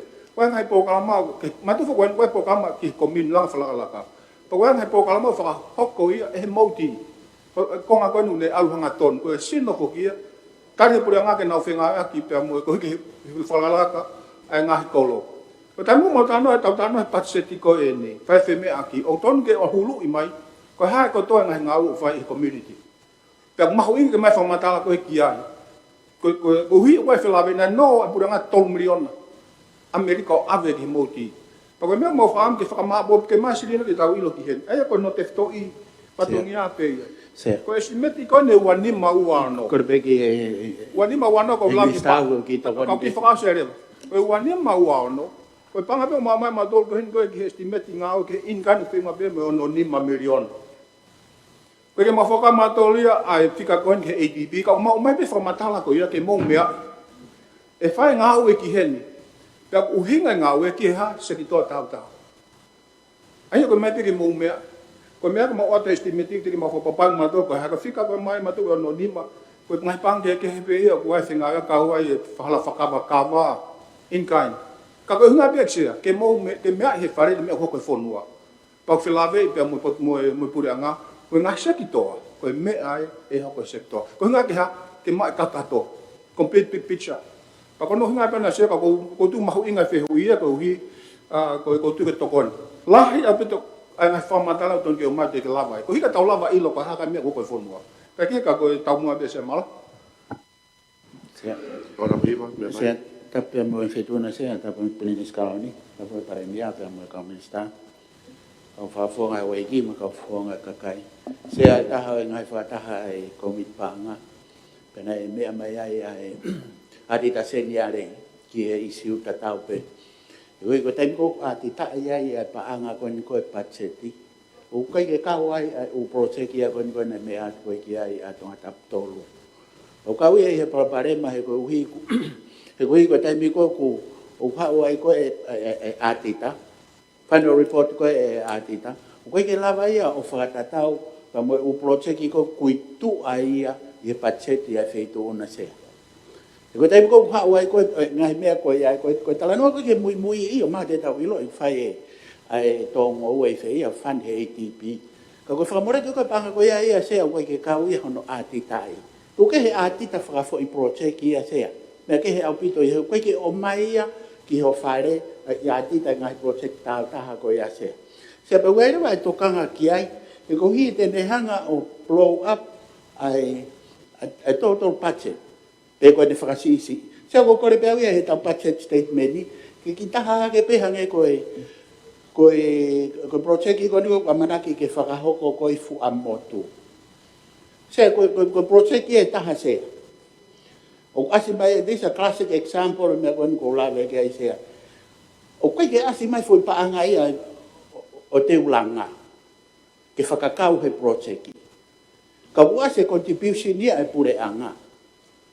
Se ko te mea ko maari e ai, ko ta o mai ngahi project mei tua, pe mai pe mono paanga. Pa utau te mai tato mo project mei tua. Ko ke mai hono paanga o nei. Hai ko true reflection ko o total budget share u kai ke ma u ia ke ma u sia ia en ka ku to anga u ia share ko me na to kanga ki ai ate ta seniare na to anga bito ke me ko ni o me ai be ha he share ko ne me na be he share mo to anga bito ki he paanga u fa hu he budgeti pe mo paanga e ati tai share ko ke ro be wanga fe ma fa to ki o me ko ia share ko me na me ke to ate ta seniare fare. Pag wasi pe ha foi whakataata to ki foki angi ke ATP panga ATP. Hei ko foki ko panga ATP wa 1 million ai se. Ai ko panga ai wa manaki e fonua o kau he whapanga ATP pa pa ya tita. Pa pa ko ke atita ia se ko ke lo be ang fe no treaty he fare. Kau te foki fo pe ki lalo e hotel fo motu. Ya panga ya se. Ka ba we mai pe ko information se. Utong ase budget statement. Malo se. Ari mai pe pare mia ka tau unu Se tau e tuna pa mo ke pare mia ke prince kala ni pa misa. Se ko fia o pito I he tala no e mea ko ni ko hi ke mahino hai uhinga o ku asia ai paanga patseti whakakato e purenga ko ngai ua paanga ku hau paanga tautonga me paanga whai ngai tona he nau pehea mahino ka ke ko mea ko fia lahi ai hono tau te foken ko mea ko ni na moni na hake ko mit panga ke mea ko ia ko eke ko ha uhinga ko ha panga to koni koloa in kai ko ha mea asia I heni tana ma somatala hanga na fai mea ke ai exia ko ngai panga ngau na pure anga o sinau filoto ngai ho ngau ke ngai fe ma ka ko no faka hoko mai panga ko ia ko ngai u paanga mai ki tongan fre paanga mau fai ngau I heni pe ko paanga ko te nau tahu pe nau tolu ia nau tol o faka ko ngau ai ko ni ko fale ara fo o ko ke mai ke sia he o ku in kain be o hanga pe manga no silo mo Australia ke na fa panga pe nai to ka o mai foi mahu inga ke ki hen ke mo mea he ka ke ha panga hu mai fre pa ka ku mahu inga ke mo mea ko he fe hu mai fe fa ra tonga o ku fi o ke mo mea he ka pau e to o ke mo mea e mo to ko mea fa pa se ti en se ke o mea mai mea ko ia ki ai sai fo ke atita ko mo ni no ha ke ni ko mit panga ko hinga o ha ke fo ki en ko hiyo pe ko ke lava atita ai fika ko ni ko fa mata la no pe lava en ko ton ke lava o ku malava ke atita pa ko tu ya ko tu atita mo alwi fo ke atita yen pe ko wi kon se ko fa mata la to kon pe mo ke ko mo ke ai ke o se le vai ki fa ha sai pe ni sa panga os mahino ko mea pe o fe mau pe mahino ke te au mea ko tonga ka ka fonga ko fe mea o mai ki heni o mea ke ka o mai pe ko mea ko nai fare I ke ai atita la wi heni pe au he wike ka kato ke mui ko fatongia motuan ta ko tari o mai fituna ki te lava liriu ya ka po ko ia ya te mea te tonga kai ha fonga ka ta ko ta pe mai sa ke hui ke fo mo re pena u fanga pe fe fa ta pe fituna mo e ki me stava ni ko me ko pe ke hui he o ha ke ne fare area una ha ke pe ko mit pa nga ka ko tu mau inga ha ko ni ki hen te tari ko pe ha atita o fa ngata ka ko mo ni o mau ko fe ula o mau inga ke atita io o fa ngata ta mai fa ngata ka o ha la vale he ko re ko dia ko ni o ta hu ke na tol ko na fa fa pa nga anga ko ni ono langa ko ni o fare area fo o ko ni fa banga nu silo masteria lava loa pe ha ta panga ko fre panga o na lava tal mai fia mia na tol papa ha atita ka ni atita ko fetu ta na tol ko ha mahu inga he ko sto fu fare ia ko fu fare fo o ko kolo e pulunga ko asset ka ia ka ko mea ke mahu inga mau ia na tol pe lava atita nga u ia ai ko mea ko fotu au ke ai atita ko ke fu ke tai mini ai ha ko me ko ipses ko accounting framework ko no ata min ai pe paanga Pa ko mea nau pehe whangata pela to ke cash. Ko mea ko inikane mea nau tuk whatai. Ka ko uhinga ko ai heni. Fe mau atita mea ko iyo. E lava iyo. Fe singa fa puranga ka me ngai ho ngau no fai pa ko ni. Pe ma wa. E lava kono tai whakahoko pesea. Ai ko pehe a ko tau laka ki ka hau. Ka ke fai me ka koe. Ta mo e patseti ke o mai ai ka e ha ka to nga o flave e pure anga mo ho nga o pe ku ha pa anga ki frepanga ni pe fai pe fa ko nga o pau ke o mai ke mo me ki ai ho iki ma ta tai fonua ko me ai e hoko e fonua ma se kada ke valoro e mai tota putolo be ko nya ke ko ne be ki ai tota priva pa mo e paremia Wai ngā whewhe lewa hange o koe ke asi ai hotere wha mō tūia. Asi pe ai kesia pointaha, pe asi pe kai ke capture ai true value pe koe mahu inga koe o hotere. Pe ta tau pe e paremia pa mo e pe na tau si whemea pe ki ai i e COVID panga ai tau pe he o Australia. O nau ai pe nau toi nau whanki project. E toi hao moia o whahu mai ki hen. O nau ai pena doi tu a whakapanga no mano atu e kunga whekau aki mo economy pe ne hanga o pou i whangi small business mo wala mea pehe e hao moi aki hen e whe o project i koe ni tau pehe a New Zealand o aluhanga tonu pe mo nau tolu e ke community e o kai ke capture ia hen he ko nga o kue pe nau pe nau tolu ai tuku ke e nau paanga ki he pule anga ke na whenga o aki koe kia. Ai ko mea pehe mo ATP. Ko mea whuko ni sea e hau ATP ia kai ki hau ia mua paanga.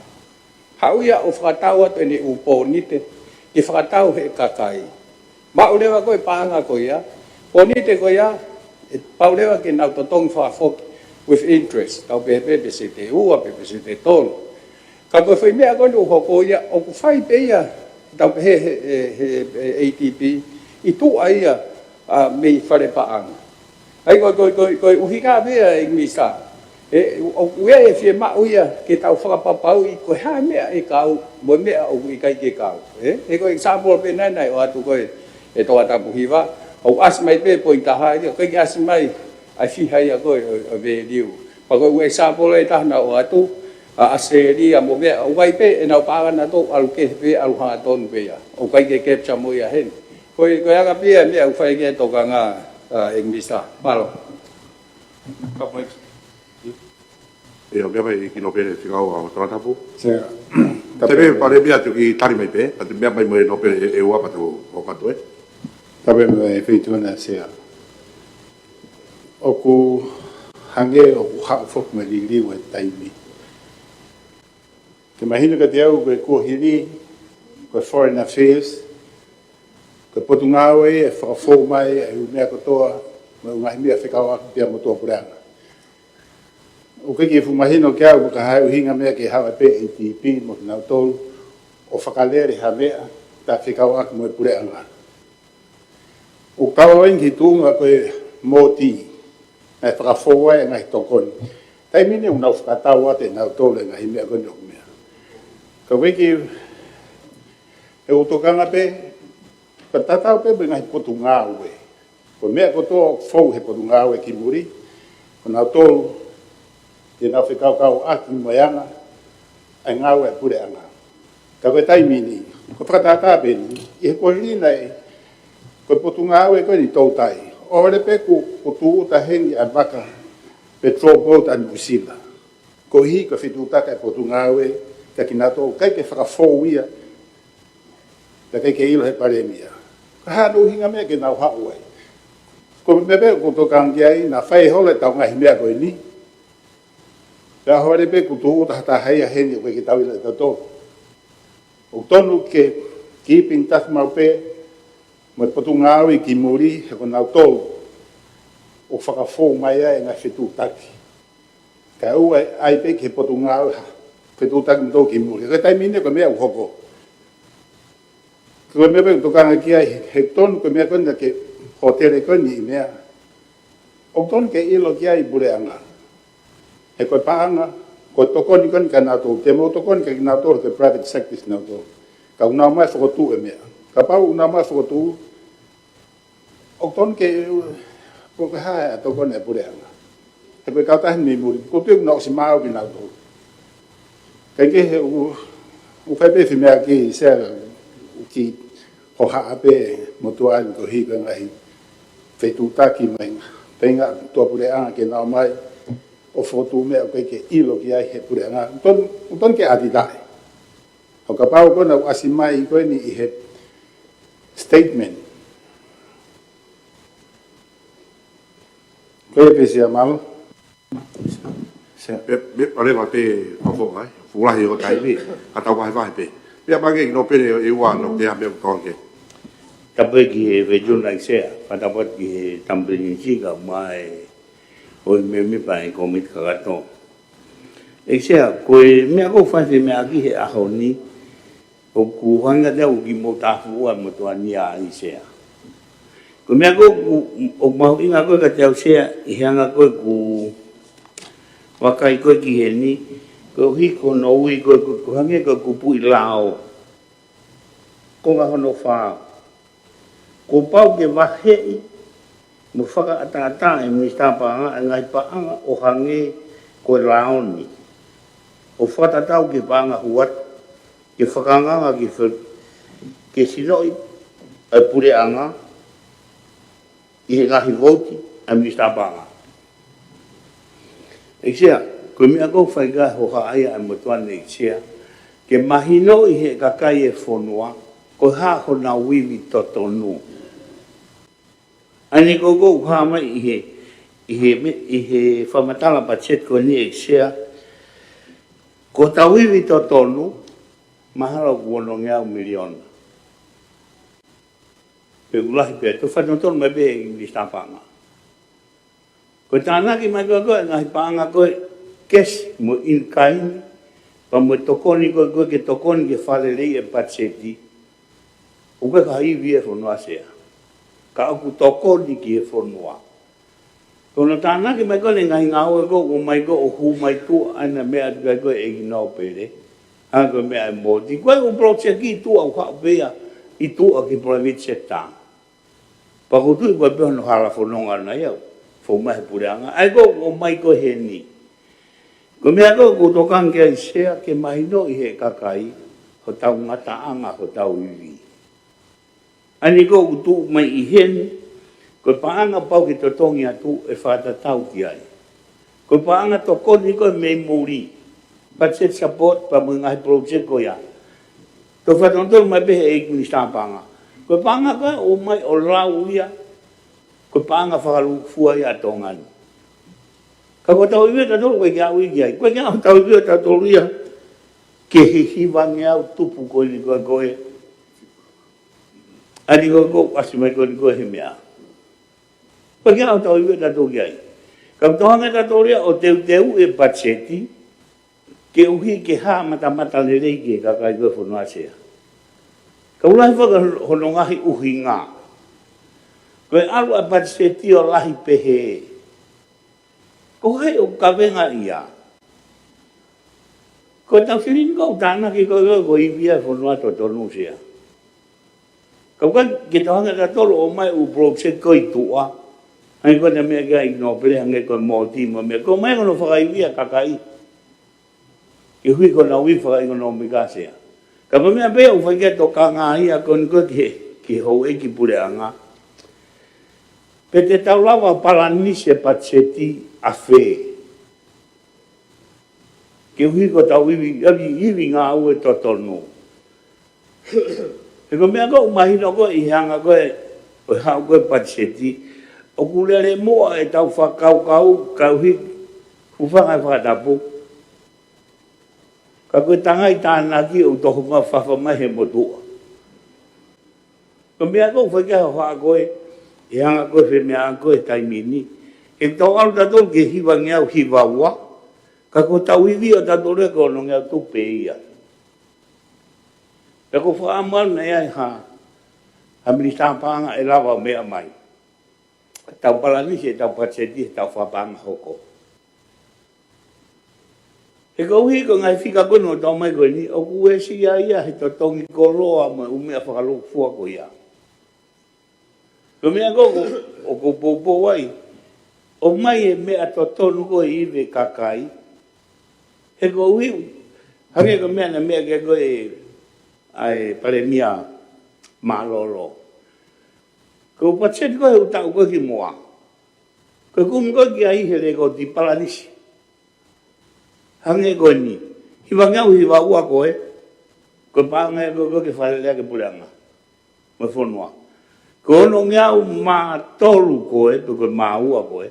Ko tau iwi to tonu ia. Ke tau lava a whē. Ke tau hanga ta ofi. Ke aha taimi ka holomui ngahi toko ni. E lava he whaleni o whakaibia kakai whonua. Whakafo ka wāsea. Kau hiwa kau maranga, kau sada hange ukiki. Ka kau hinga ku tokang koe kiai. Koe mawhasia koe patset koe ni. Koe kakai whonua. Ka koe mea ku hoka koe kiai. He ku maho me pureanga mori. Kau kai ke utui e o mai u project koe tua. O tāna kia ke teu ia ke angoe tunga tau whunua sea. Ko kore pēu ke i pandemia. Ko whaam ka pai lava hapurange lo torai ki nau pē mai te tau lava paranise patset ko ni e tau whapanga hoko. Aki ho tau iwi totonu. Ko hame u whetau aki ke pehea e ranga koe e pureanga. Ka mo iwe kakai. He koe whetau aki koe ni, e ke whenga pe pureanga ke tānak me kakai whonua. Kau tau whakamaro, o kua ngai pureanga, o tokoni mai. Ka koe a sea, e ku whakahoha a koe ke ni, ko tokanga ke ilo he kakai ho tau iwi totonu. Ka mo ngai pureanga kou tokoni mai, ke ui ke whakaau e tau ngai whakaukau sea. Ko mea e kou uhi ngai whakahoha atu. Pe te tau lawa ko whuke pane mea, nā tau mei lawa o lue. Ke alo ngau mātoro miliona. Kai ke he whoke ke lawa ia sea ko ngā kulere tau whakarakaraka tau tōria. E se tūria tahai ki mua ho tau iwi. Ka koe mea iu whatuai whakahoa sea. Pe e lawa, ke no tolai wheunga ha wharearea mua, mea ki whakaparanisi. A patseti, pe taofi hau mea o kai tonu ke humai pe pakoe. Ko whakahoa pia sea ka uhi ka patu whamara ama mi ka mua. Maro sea. Pea mai sa paga, a koe pare mea. Ta pe ke sea wharerea pe, komita katoa pe he tampi skauni pe mahu e ki komita katoa. Sea ko whakamaa whana o pita. Ai whi mea ke whare koe ni ki he ngai ka venga koe ni sea pa ku. Ko hi pe ki he tau whi maino aki i he pononga aki. Utau whai. Kau pamata pe me mea mahu inga. Ne mea ki ai e ki no pere. Ko eua. Koe whehu. Tere lava o. Ha mea koe ke ai a whehu i whokia. Ha mea koe ke ai e pe ho tau wiwi tau mau. E whakakakato me ai a estimati. Ka kou lawe ki mea koe nipa ko hinga koe ni. Oku ai mea koe koe mawhai koe whonuan. Potential. Whaka-ekonomika. Ui koe full employment. Ka pau e ngawe ka kato aki he whonuan e tak. Tau tai he mea koe ia. Ngau e ko sea. Lapa e tongani laka ki tatu e fuloko whemaha. Koe potential. Koe mea koe taimini. Mea koe tau ausi he taimini. Koe mea pene ngahi polisi e pure angamu ngahi mea unau lapa. O tau mao he au. Tau me tau ato via. Hongo full miliona. Koe fu mawhai o tumai e ki i tahi. Ata, lalo whonua. Mo ngau e. Tonu ke tawa o tolu ki ai. Hongo full. Tau pe hongo full. Toi ta mina ke mga tehnima. Ko ha mea ko ke mea ko potential cap. Ko hi ko ke tau lava he tau policy ko tau tolu. Pure angamu mea apatsit ki lava ivia ngai sektor tau ta. Hono ngai ase. O ko fai tau fua ke mea mafai e fonua. Potential. Mo mea ko tau iai, ka tau whenga rewa ke toka ngai kina ke lava alo mau e mafai ko ia. O hinga patsit ko ni se. Mafai o kui he ngawe he taimini. Mea whema ke hapanga, koe mea kumai tonu amiri na whenga ke ofi atu e. Ngā ue business i longa moui. Ko nga hime te tau lava au ki he ha. Ko tau mawhai to tonu. Pako tui koe mea mau mai pachet koe ni. Sai koe whiheu fo ke taha pe he i kupu whanga koe o e lao koe ni ki he whahau e paanga. Koe huinga e kupea koe ni ki hen. Koe hifo koe estimati fo ki hen. Ka o te tana, ka koe paanga koe honore wa e paanga e puranga. E whakate fito pe ia ki ha paanga hou mai actual helo tonga tau. Cash flow e ni. Huinga e ka re wa i koe tau paanga. Koe estimati e whakafuafua, koe mea wau mai. Paka ore waka tuunga, au tau whakafuafua he panga e mo fulu, ka mau mai pe panga nima, au he mawhai e mista panga. Kene rewai, a hononga ke panga nima ko ia, ko uhi ke pachet koe ni. Aia koe mea ngā hau e pe koe contingency plan. Palani, ke lava po mapulei, ha taimi kuri ri whafukwhai, a takai whapis ekonomika ia, o whare po hane fuwe riu. Hapa ni waf mavalu. Tamne whau e estimati koe waf mavalu, keke ilo wa e haha. Tolala crisis of financial situation whakamaman lai. Kei ke ilo ia. Ko ke taime waka wanga mai ke. Eko uhinga lahe ko puwha. Ai areo koe whakahapa e motuan ke poini mahu inga. Na wake hoi ki pafonga no pere mei e ua. Koe mea ko whaitoangi ai. Koe tau imi koe mea ko ulawe he taime ni. Si ia. Kene ngā ue e fu mawhai. Potential whaka economic o kutuku he iki ke whonuan. Koe mea ai.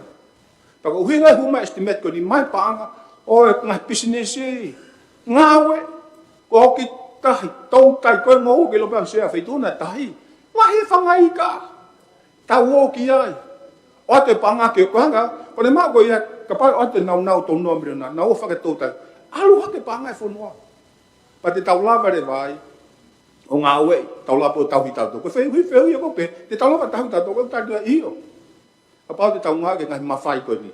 Ko tu he tamini koe mawhai e, koe mea whahe taimini, tau whenga tau alu ke off ke mawhai. Koe fo hinga lahi o mamai tau noa mriana koe ni. Ka pai lava mea koe ia. Tau mea sea pako tu ko tu e whok mai pe ke poine taha ke whakamalala koe ni, o paanga koe ni in kind. Koe mea koe ni ai hotere koe i whamotu. Koe ke mau whakakama tolu hen. Koe koe mea ia whafui private sector ia, mau ai mai pe, koe ha ai paanga koe he toko ni puriana. Koe konga koe taha pehe, o koe ai e peamonia, koe tuka e ngahi hai commissioner koe pena o panga na luna tufa hanga tonu. Koe ke nau fōmina tufa panga. Koe nau tufa pena tōku koe ilo koe seri koe no mano. Koe whawhini koe ma whakama tolu ke. Ka koe na upokalama koe ma whenga ngai puri anga koe ma umai he. Ka koe me mau di koe mea ma umai he. Aia, koe uhinga koe mai a whamatala koe ke mau mea ai. A ngahi whakotutu me mea e hoko. Ka koe mahu inga ke ilo he ka kai whonua. Ko uhi tau ngau e katoa e mea koe ni. Kono uhinga lahi pia sea, ke kakato. Paka tue tamio te kakato whamata, ko kei lahi ngai whamata e tua, whelawe mga pokalama e puranga teke o mai. Ka koe tau mua ia, paka mau whaipea whelongo aki. Ka mo e taimu o mai kau ahi, mei muri. Pa mo e minister kau ahi taimu whai koe whakata, o te kau e pe pa mo e potu ngau e koe ki muri. Pare pe se pe te lau toko ni, ko ngā ko whatoka e pe. Pare pe whetuna te toko ni. Pare mea. Ko toko ni pe ngai pare mea, o ke mahino. Ko hai mea kau mai mo ka mea koe ki kau mai. Na mo mea hou pe, ko mea uwhi kau aki mo puri anga. Ko ho tere, it's tourism. Ka koe mo tak mamata. Ko hai mea koe ki tau nei ke iloi, e koe mo au, o paanga e 5 miliona. O tam ke tau ilo, alahi investment e ta whaati koe tak mamata.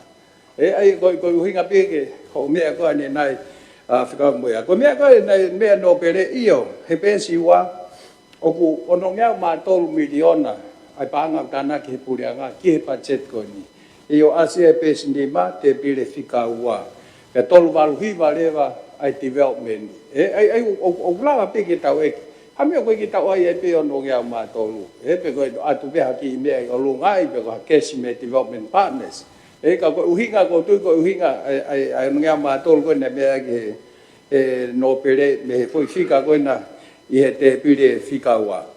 Ko mea koe e pare mea, e tau tānoa koe ki he estimati. Mo one au vitoia. Ka koho no whakamawhai, no whakamawhai koe lao, te tau whakamore he. Ko mea no whakahoko at, hange koe a lea pau pia mo e taimi ta ofi o no whakamore, ko hinga pe koe cash flow, mo wala mea pe he. It's a management tool o tau lava ngau e aki. Ke tuhangi aki e tau se ni ti I hono whakahoko koe ai ngāwe. Kau kai ke pehe ai o tae whakalao. Ko ne whi whakalao I pe paanga ua mano. E ua miliona, ua noa miliona. ko ne lao ia o ke ma o ke o ko spango fua ke framole how you go about it to phone ke hanga ko o le va ia me ai a fare paanga mo pureanga mo kabineti ke na o ka o hinga ko Australia ko ne tali pe lao o tali leva ai ko o hinga tatau pe na ai ko pare mia ke mea pe ko ai ke ko pe ton ke to ya consequential amendment e tai ko na ai allow whakalahi paanga e ko inga ko holo ai kes ko asi e foi lao lolo tonga e ka ko uhinga pe pare mia ko uhinga nia ke tau ai policy pe ko hai ka ko uhinga pe we have to be consistent ke tau fai mia tau across the board o pau ko mia ko tau fai o ko tau ai pe ke sang pungu pe ko ha ke asibe aslere mo mea pau ke tau ai pe ia fonga tau across the board o ki to kon pe e pare mia e pe mea ki malo ka pe mo sia pe ke ho iki kom ka o fe fe apito i ngai me ko ni sia ko hi ke mahina ka veinga ko ni e ko hangu lave i ko ta fato ko fonua ko pure anga mo le policy o fa te fita ko ha ne vakai ke tunga flagala talo e mau me a heni he ngai ta mai ko budget o na fo pe fatonga to me doesn't work o ta policy ko no fo pe ia ta pe i me ko ni ka ke tokonia pra disiga o ta ko pe kai ke ngau e he ko uhinga ai pang ko la ko e pang ke pule ko ia fo ne to ka ngai ko e ngai pang ke nau no o si la ko ke te la me ko instrument ene me ngau e e fai ke mure me ko monetary policy rate e ko hinga fo kia ko fe ngau ki panga ko fe alu aki ko ngai pang ke ko rate ia ko ai e pange pure ke nau fe no ake pa ne fe hanga e muri o fe ri wa ko tonga nu salpo pe se pe no fu lai panga tua ka me ko ke nga we nau sio mare va ke taimin pa ke te la fe mon policy nau sio mai ke panga ke fiscal policy ti fo tu de pure pa ko va ka pure ka pa te tau ia i fo nga lolo tonga ke tau la va to lo o ka ke fo no he ko hinga ko palanis patseti fai ngo fuwa ka me ko tusie ka ko fe ui ka me mau heni fai ngo fu a pe to ke tus ka ha ne we sia pure anga o ko pa ngola we sia o ko pe time fa economica ke palanis ho patseti time go fu longa mo ia tu fa economica pese te ho fu time ta ta pure anga he ku longa mo e pa te time mai sin la ta fu pure anga ko time ko pa pare ma fa economic o ki au e pe me ko no ka ki fa ton va ka ki la be to ke os ko fa ton fa ton se ko e misa ai ko uhinga fo ko ai ko pon hoko le vai ko tau mo ua ko tau pe ko tau hange pe han no ai pau na ko fa tau ake pon pe se te ton ai tai mi ko o se ko te mi pau ke te totongi ki ai te almo pe se te tol ko uhinga fo ko pon ko ya na pe se te tol e o ai ke pe ia o ai tau ai mi ko o ki ai cost o involved ka ko na pau ko puleanga fo pe ko motor po ka ke inove ma te ha ko ai ate foi pon fa fi ha miliona o mona mo mai ki ho fa re mo totong ai foi pon fa tol miliona ko o wai ko me ko tau sio pe ke fa poto i pe he pau te na me mai na tol o pe te mau fa kala he ma tol we ha wa na supplement ki hen ha wa te tau wa to atu ai bo wa kata watu pe fa poto na to fai te ri na to apa na to fi falahi ha me ako ko le pe ia he wai pe ngai me ia he o mau tu i ai o tong ke holop kalava pe o palanise pa che di malo se o ki fa pe ngai ko ma inga ko ni se ko me business ko foi me le ta pe ko certainty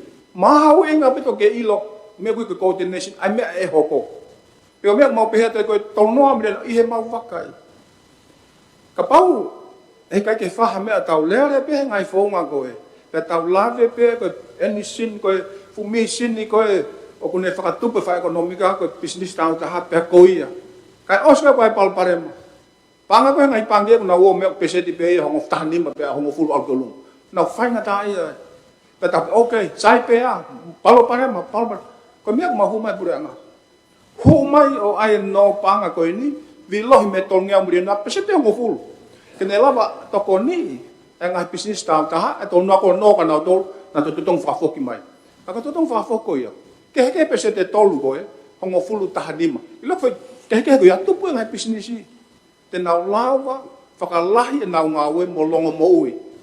Ko hinga koe mea koe ni. Pa koe mea mautu e puranga koe ni, koe whaito oen. Koe whaito oen ki palmarem whaekonomika whonua. Pa koe he whituna beg sea. Koe angai mau o mai o mau wakai, koe whakapoto tahen ki he whonua. Koe hano inga kono mawhai, potential. Kau whi mau hapangai ki toko ni, pa mau pehe koe mea. Pa koe mea hata, na isi whaumahe me, pa koe mau pehe koe totonu en. E hangai mau fututu koe taimini, ke lava o ngā unu. Koe palanis koe paset whainga fua tuus. Ka koe mea koe koe ha, irresponsible he mau wakai. Koe ilo pe wakai koe whi mau ka ke toko holomui koe mea. Koe hangai mau wakai. Ka haa prea whaune pehe holomui, sai pehe ia. Ka mau li ate mea ni. Hangai koe koe lau koe himi, liha ki foi maia. Liha maia. Ka koe hikai ha, kai si mo ia kai nga feituna sea, pisinisi. Ko hiku tau fetokonia, ko ki foi himi liha maia. Hano inga, ka mau ka kai te ke liha te ki maia, ka ngoto si malo, ko hai tene fua. Ka ko hinga ko li pe maia. Ke tau fetokonia aki, ke mo ui ngai kupo toa pese. Eko tau mua whakapo ekonomika. O ko whatawa i koe mamata hau a tolu wha, ka kou hika tūtū ni na mo hiki ni maki ai koe o no, pamore more, tau riri o whare rea. Torai whare ki o furu. Tapompom. A koe kiasa e ki koe sisu kas po pa o tōt tāwai, koe hra mani manioni, e tau tōko tohu an whai pe tangata ke meta.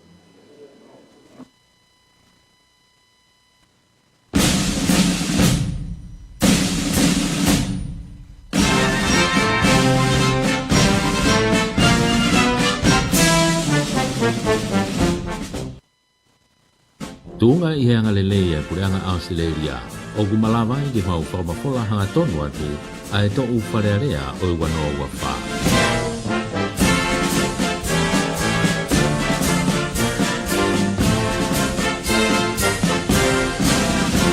We are broadcasting the parliamentary deliberations for 2024 with the compliments of the Australian government.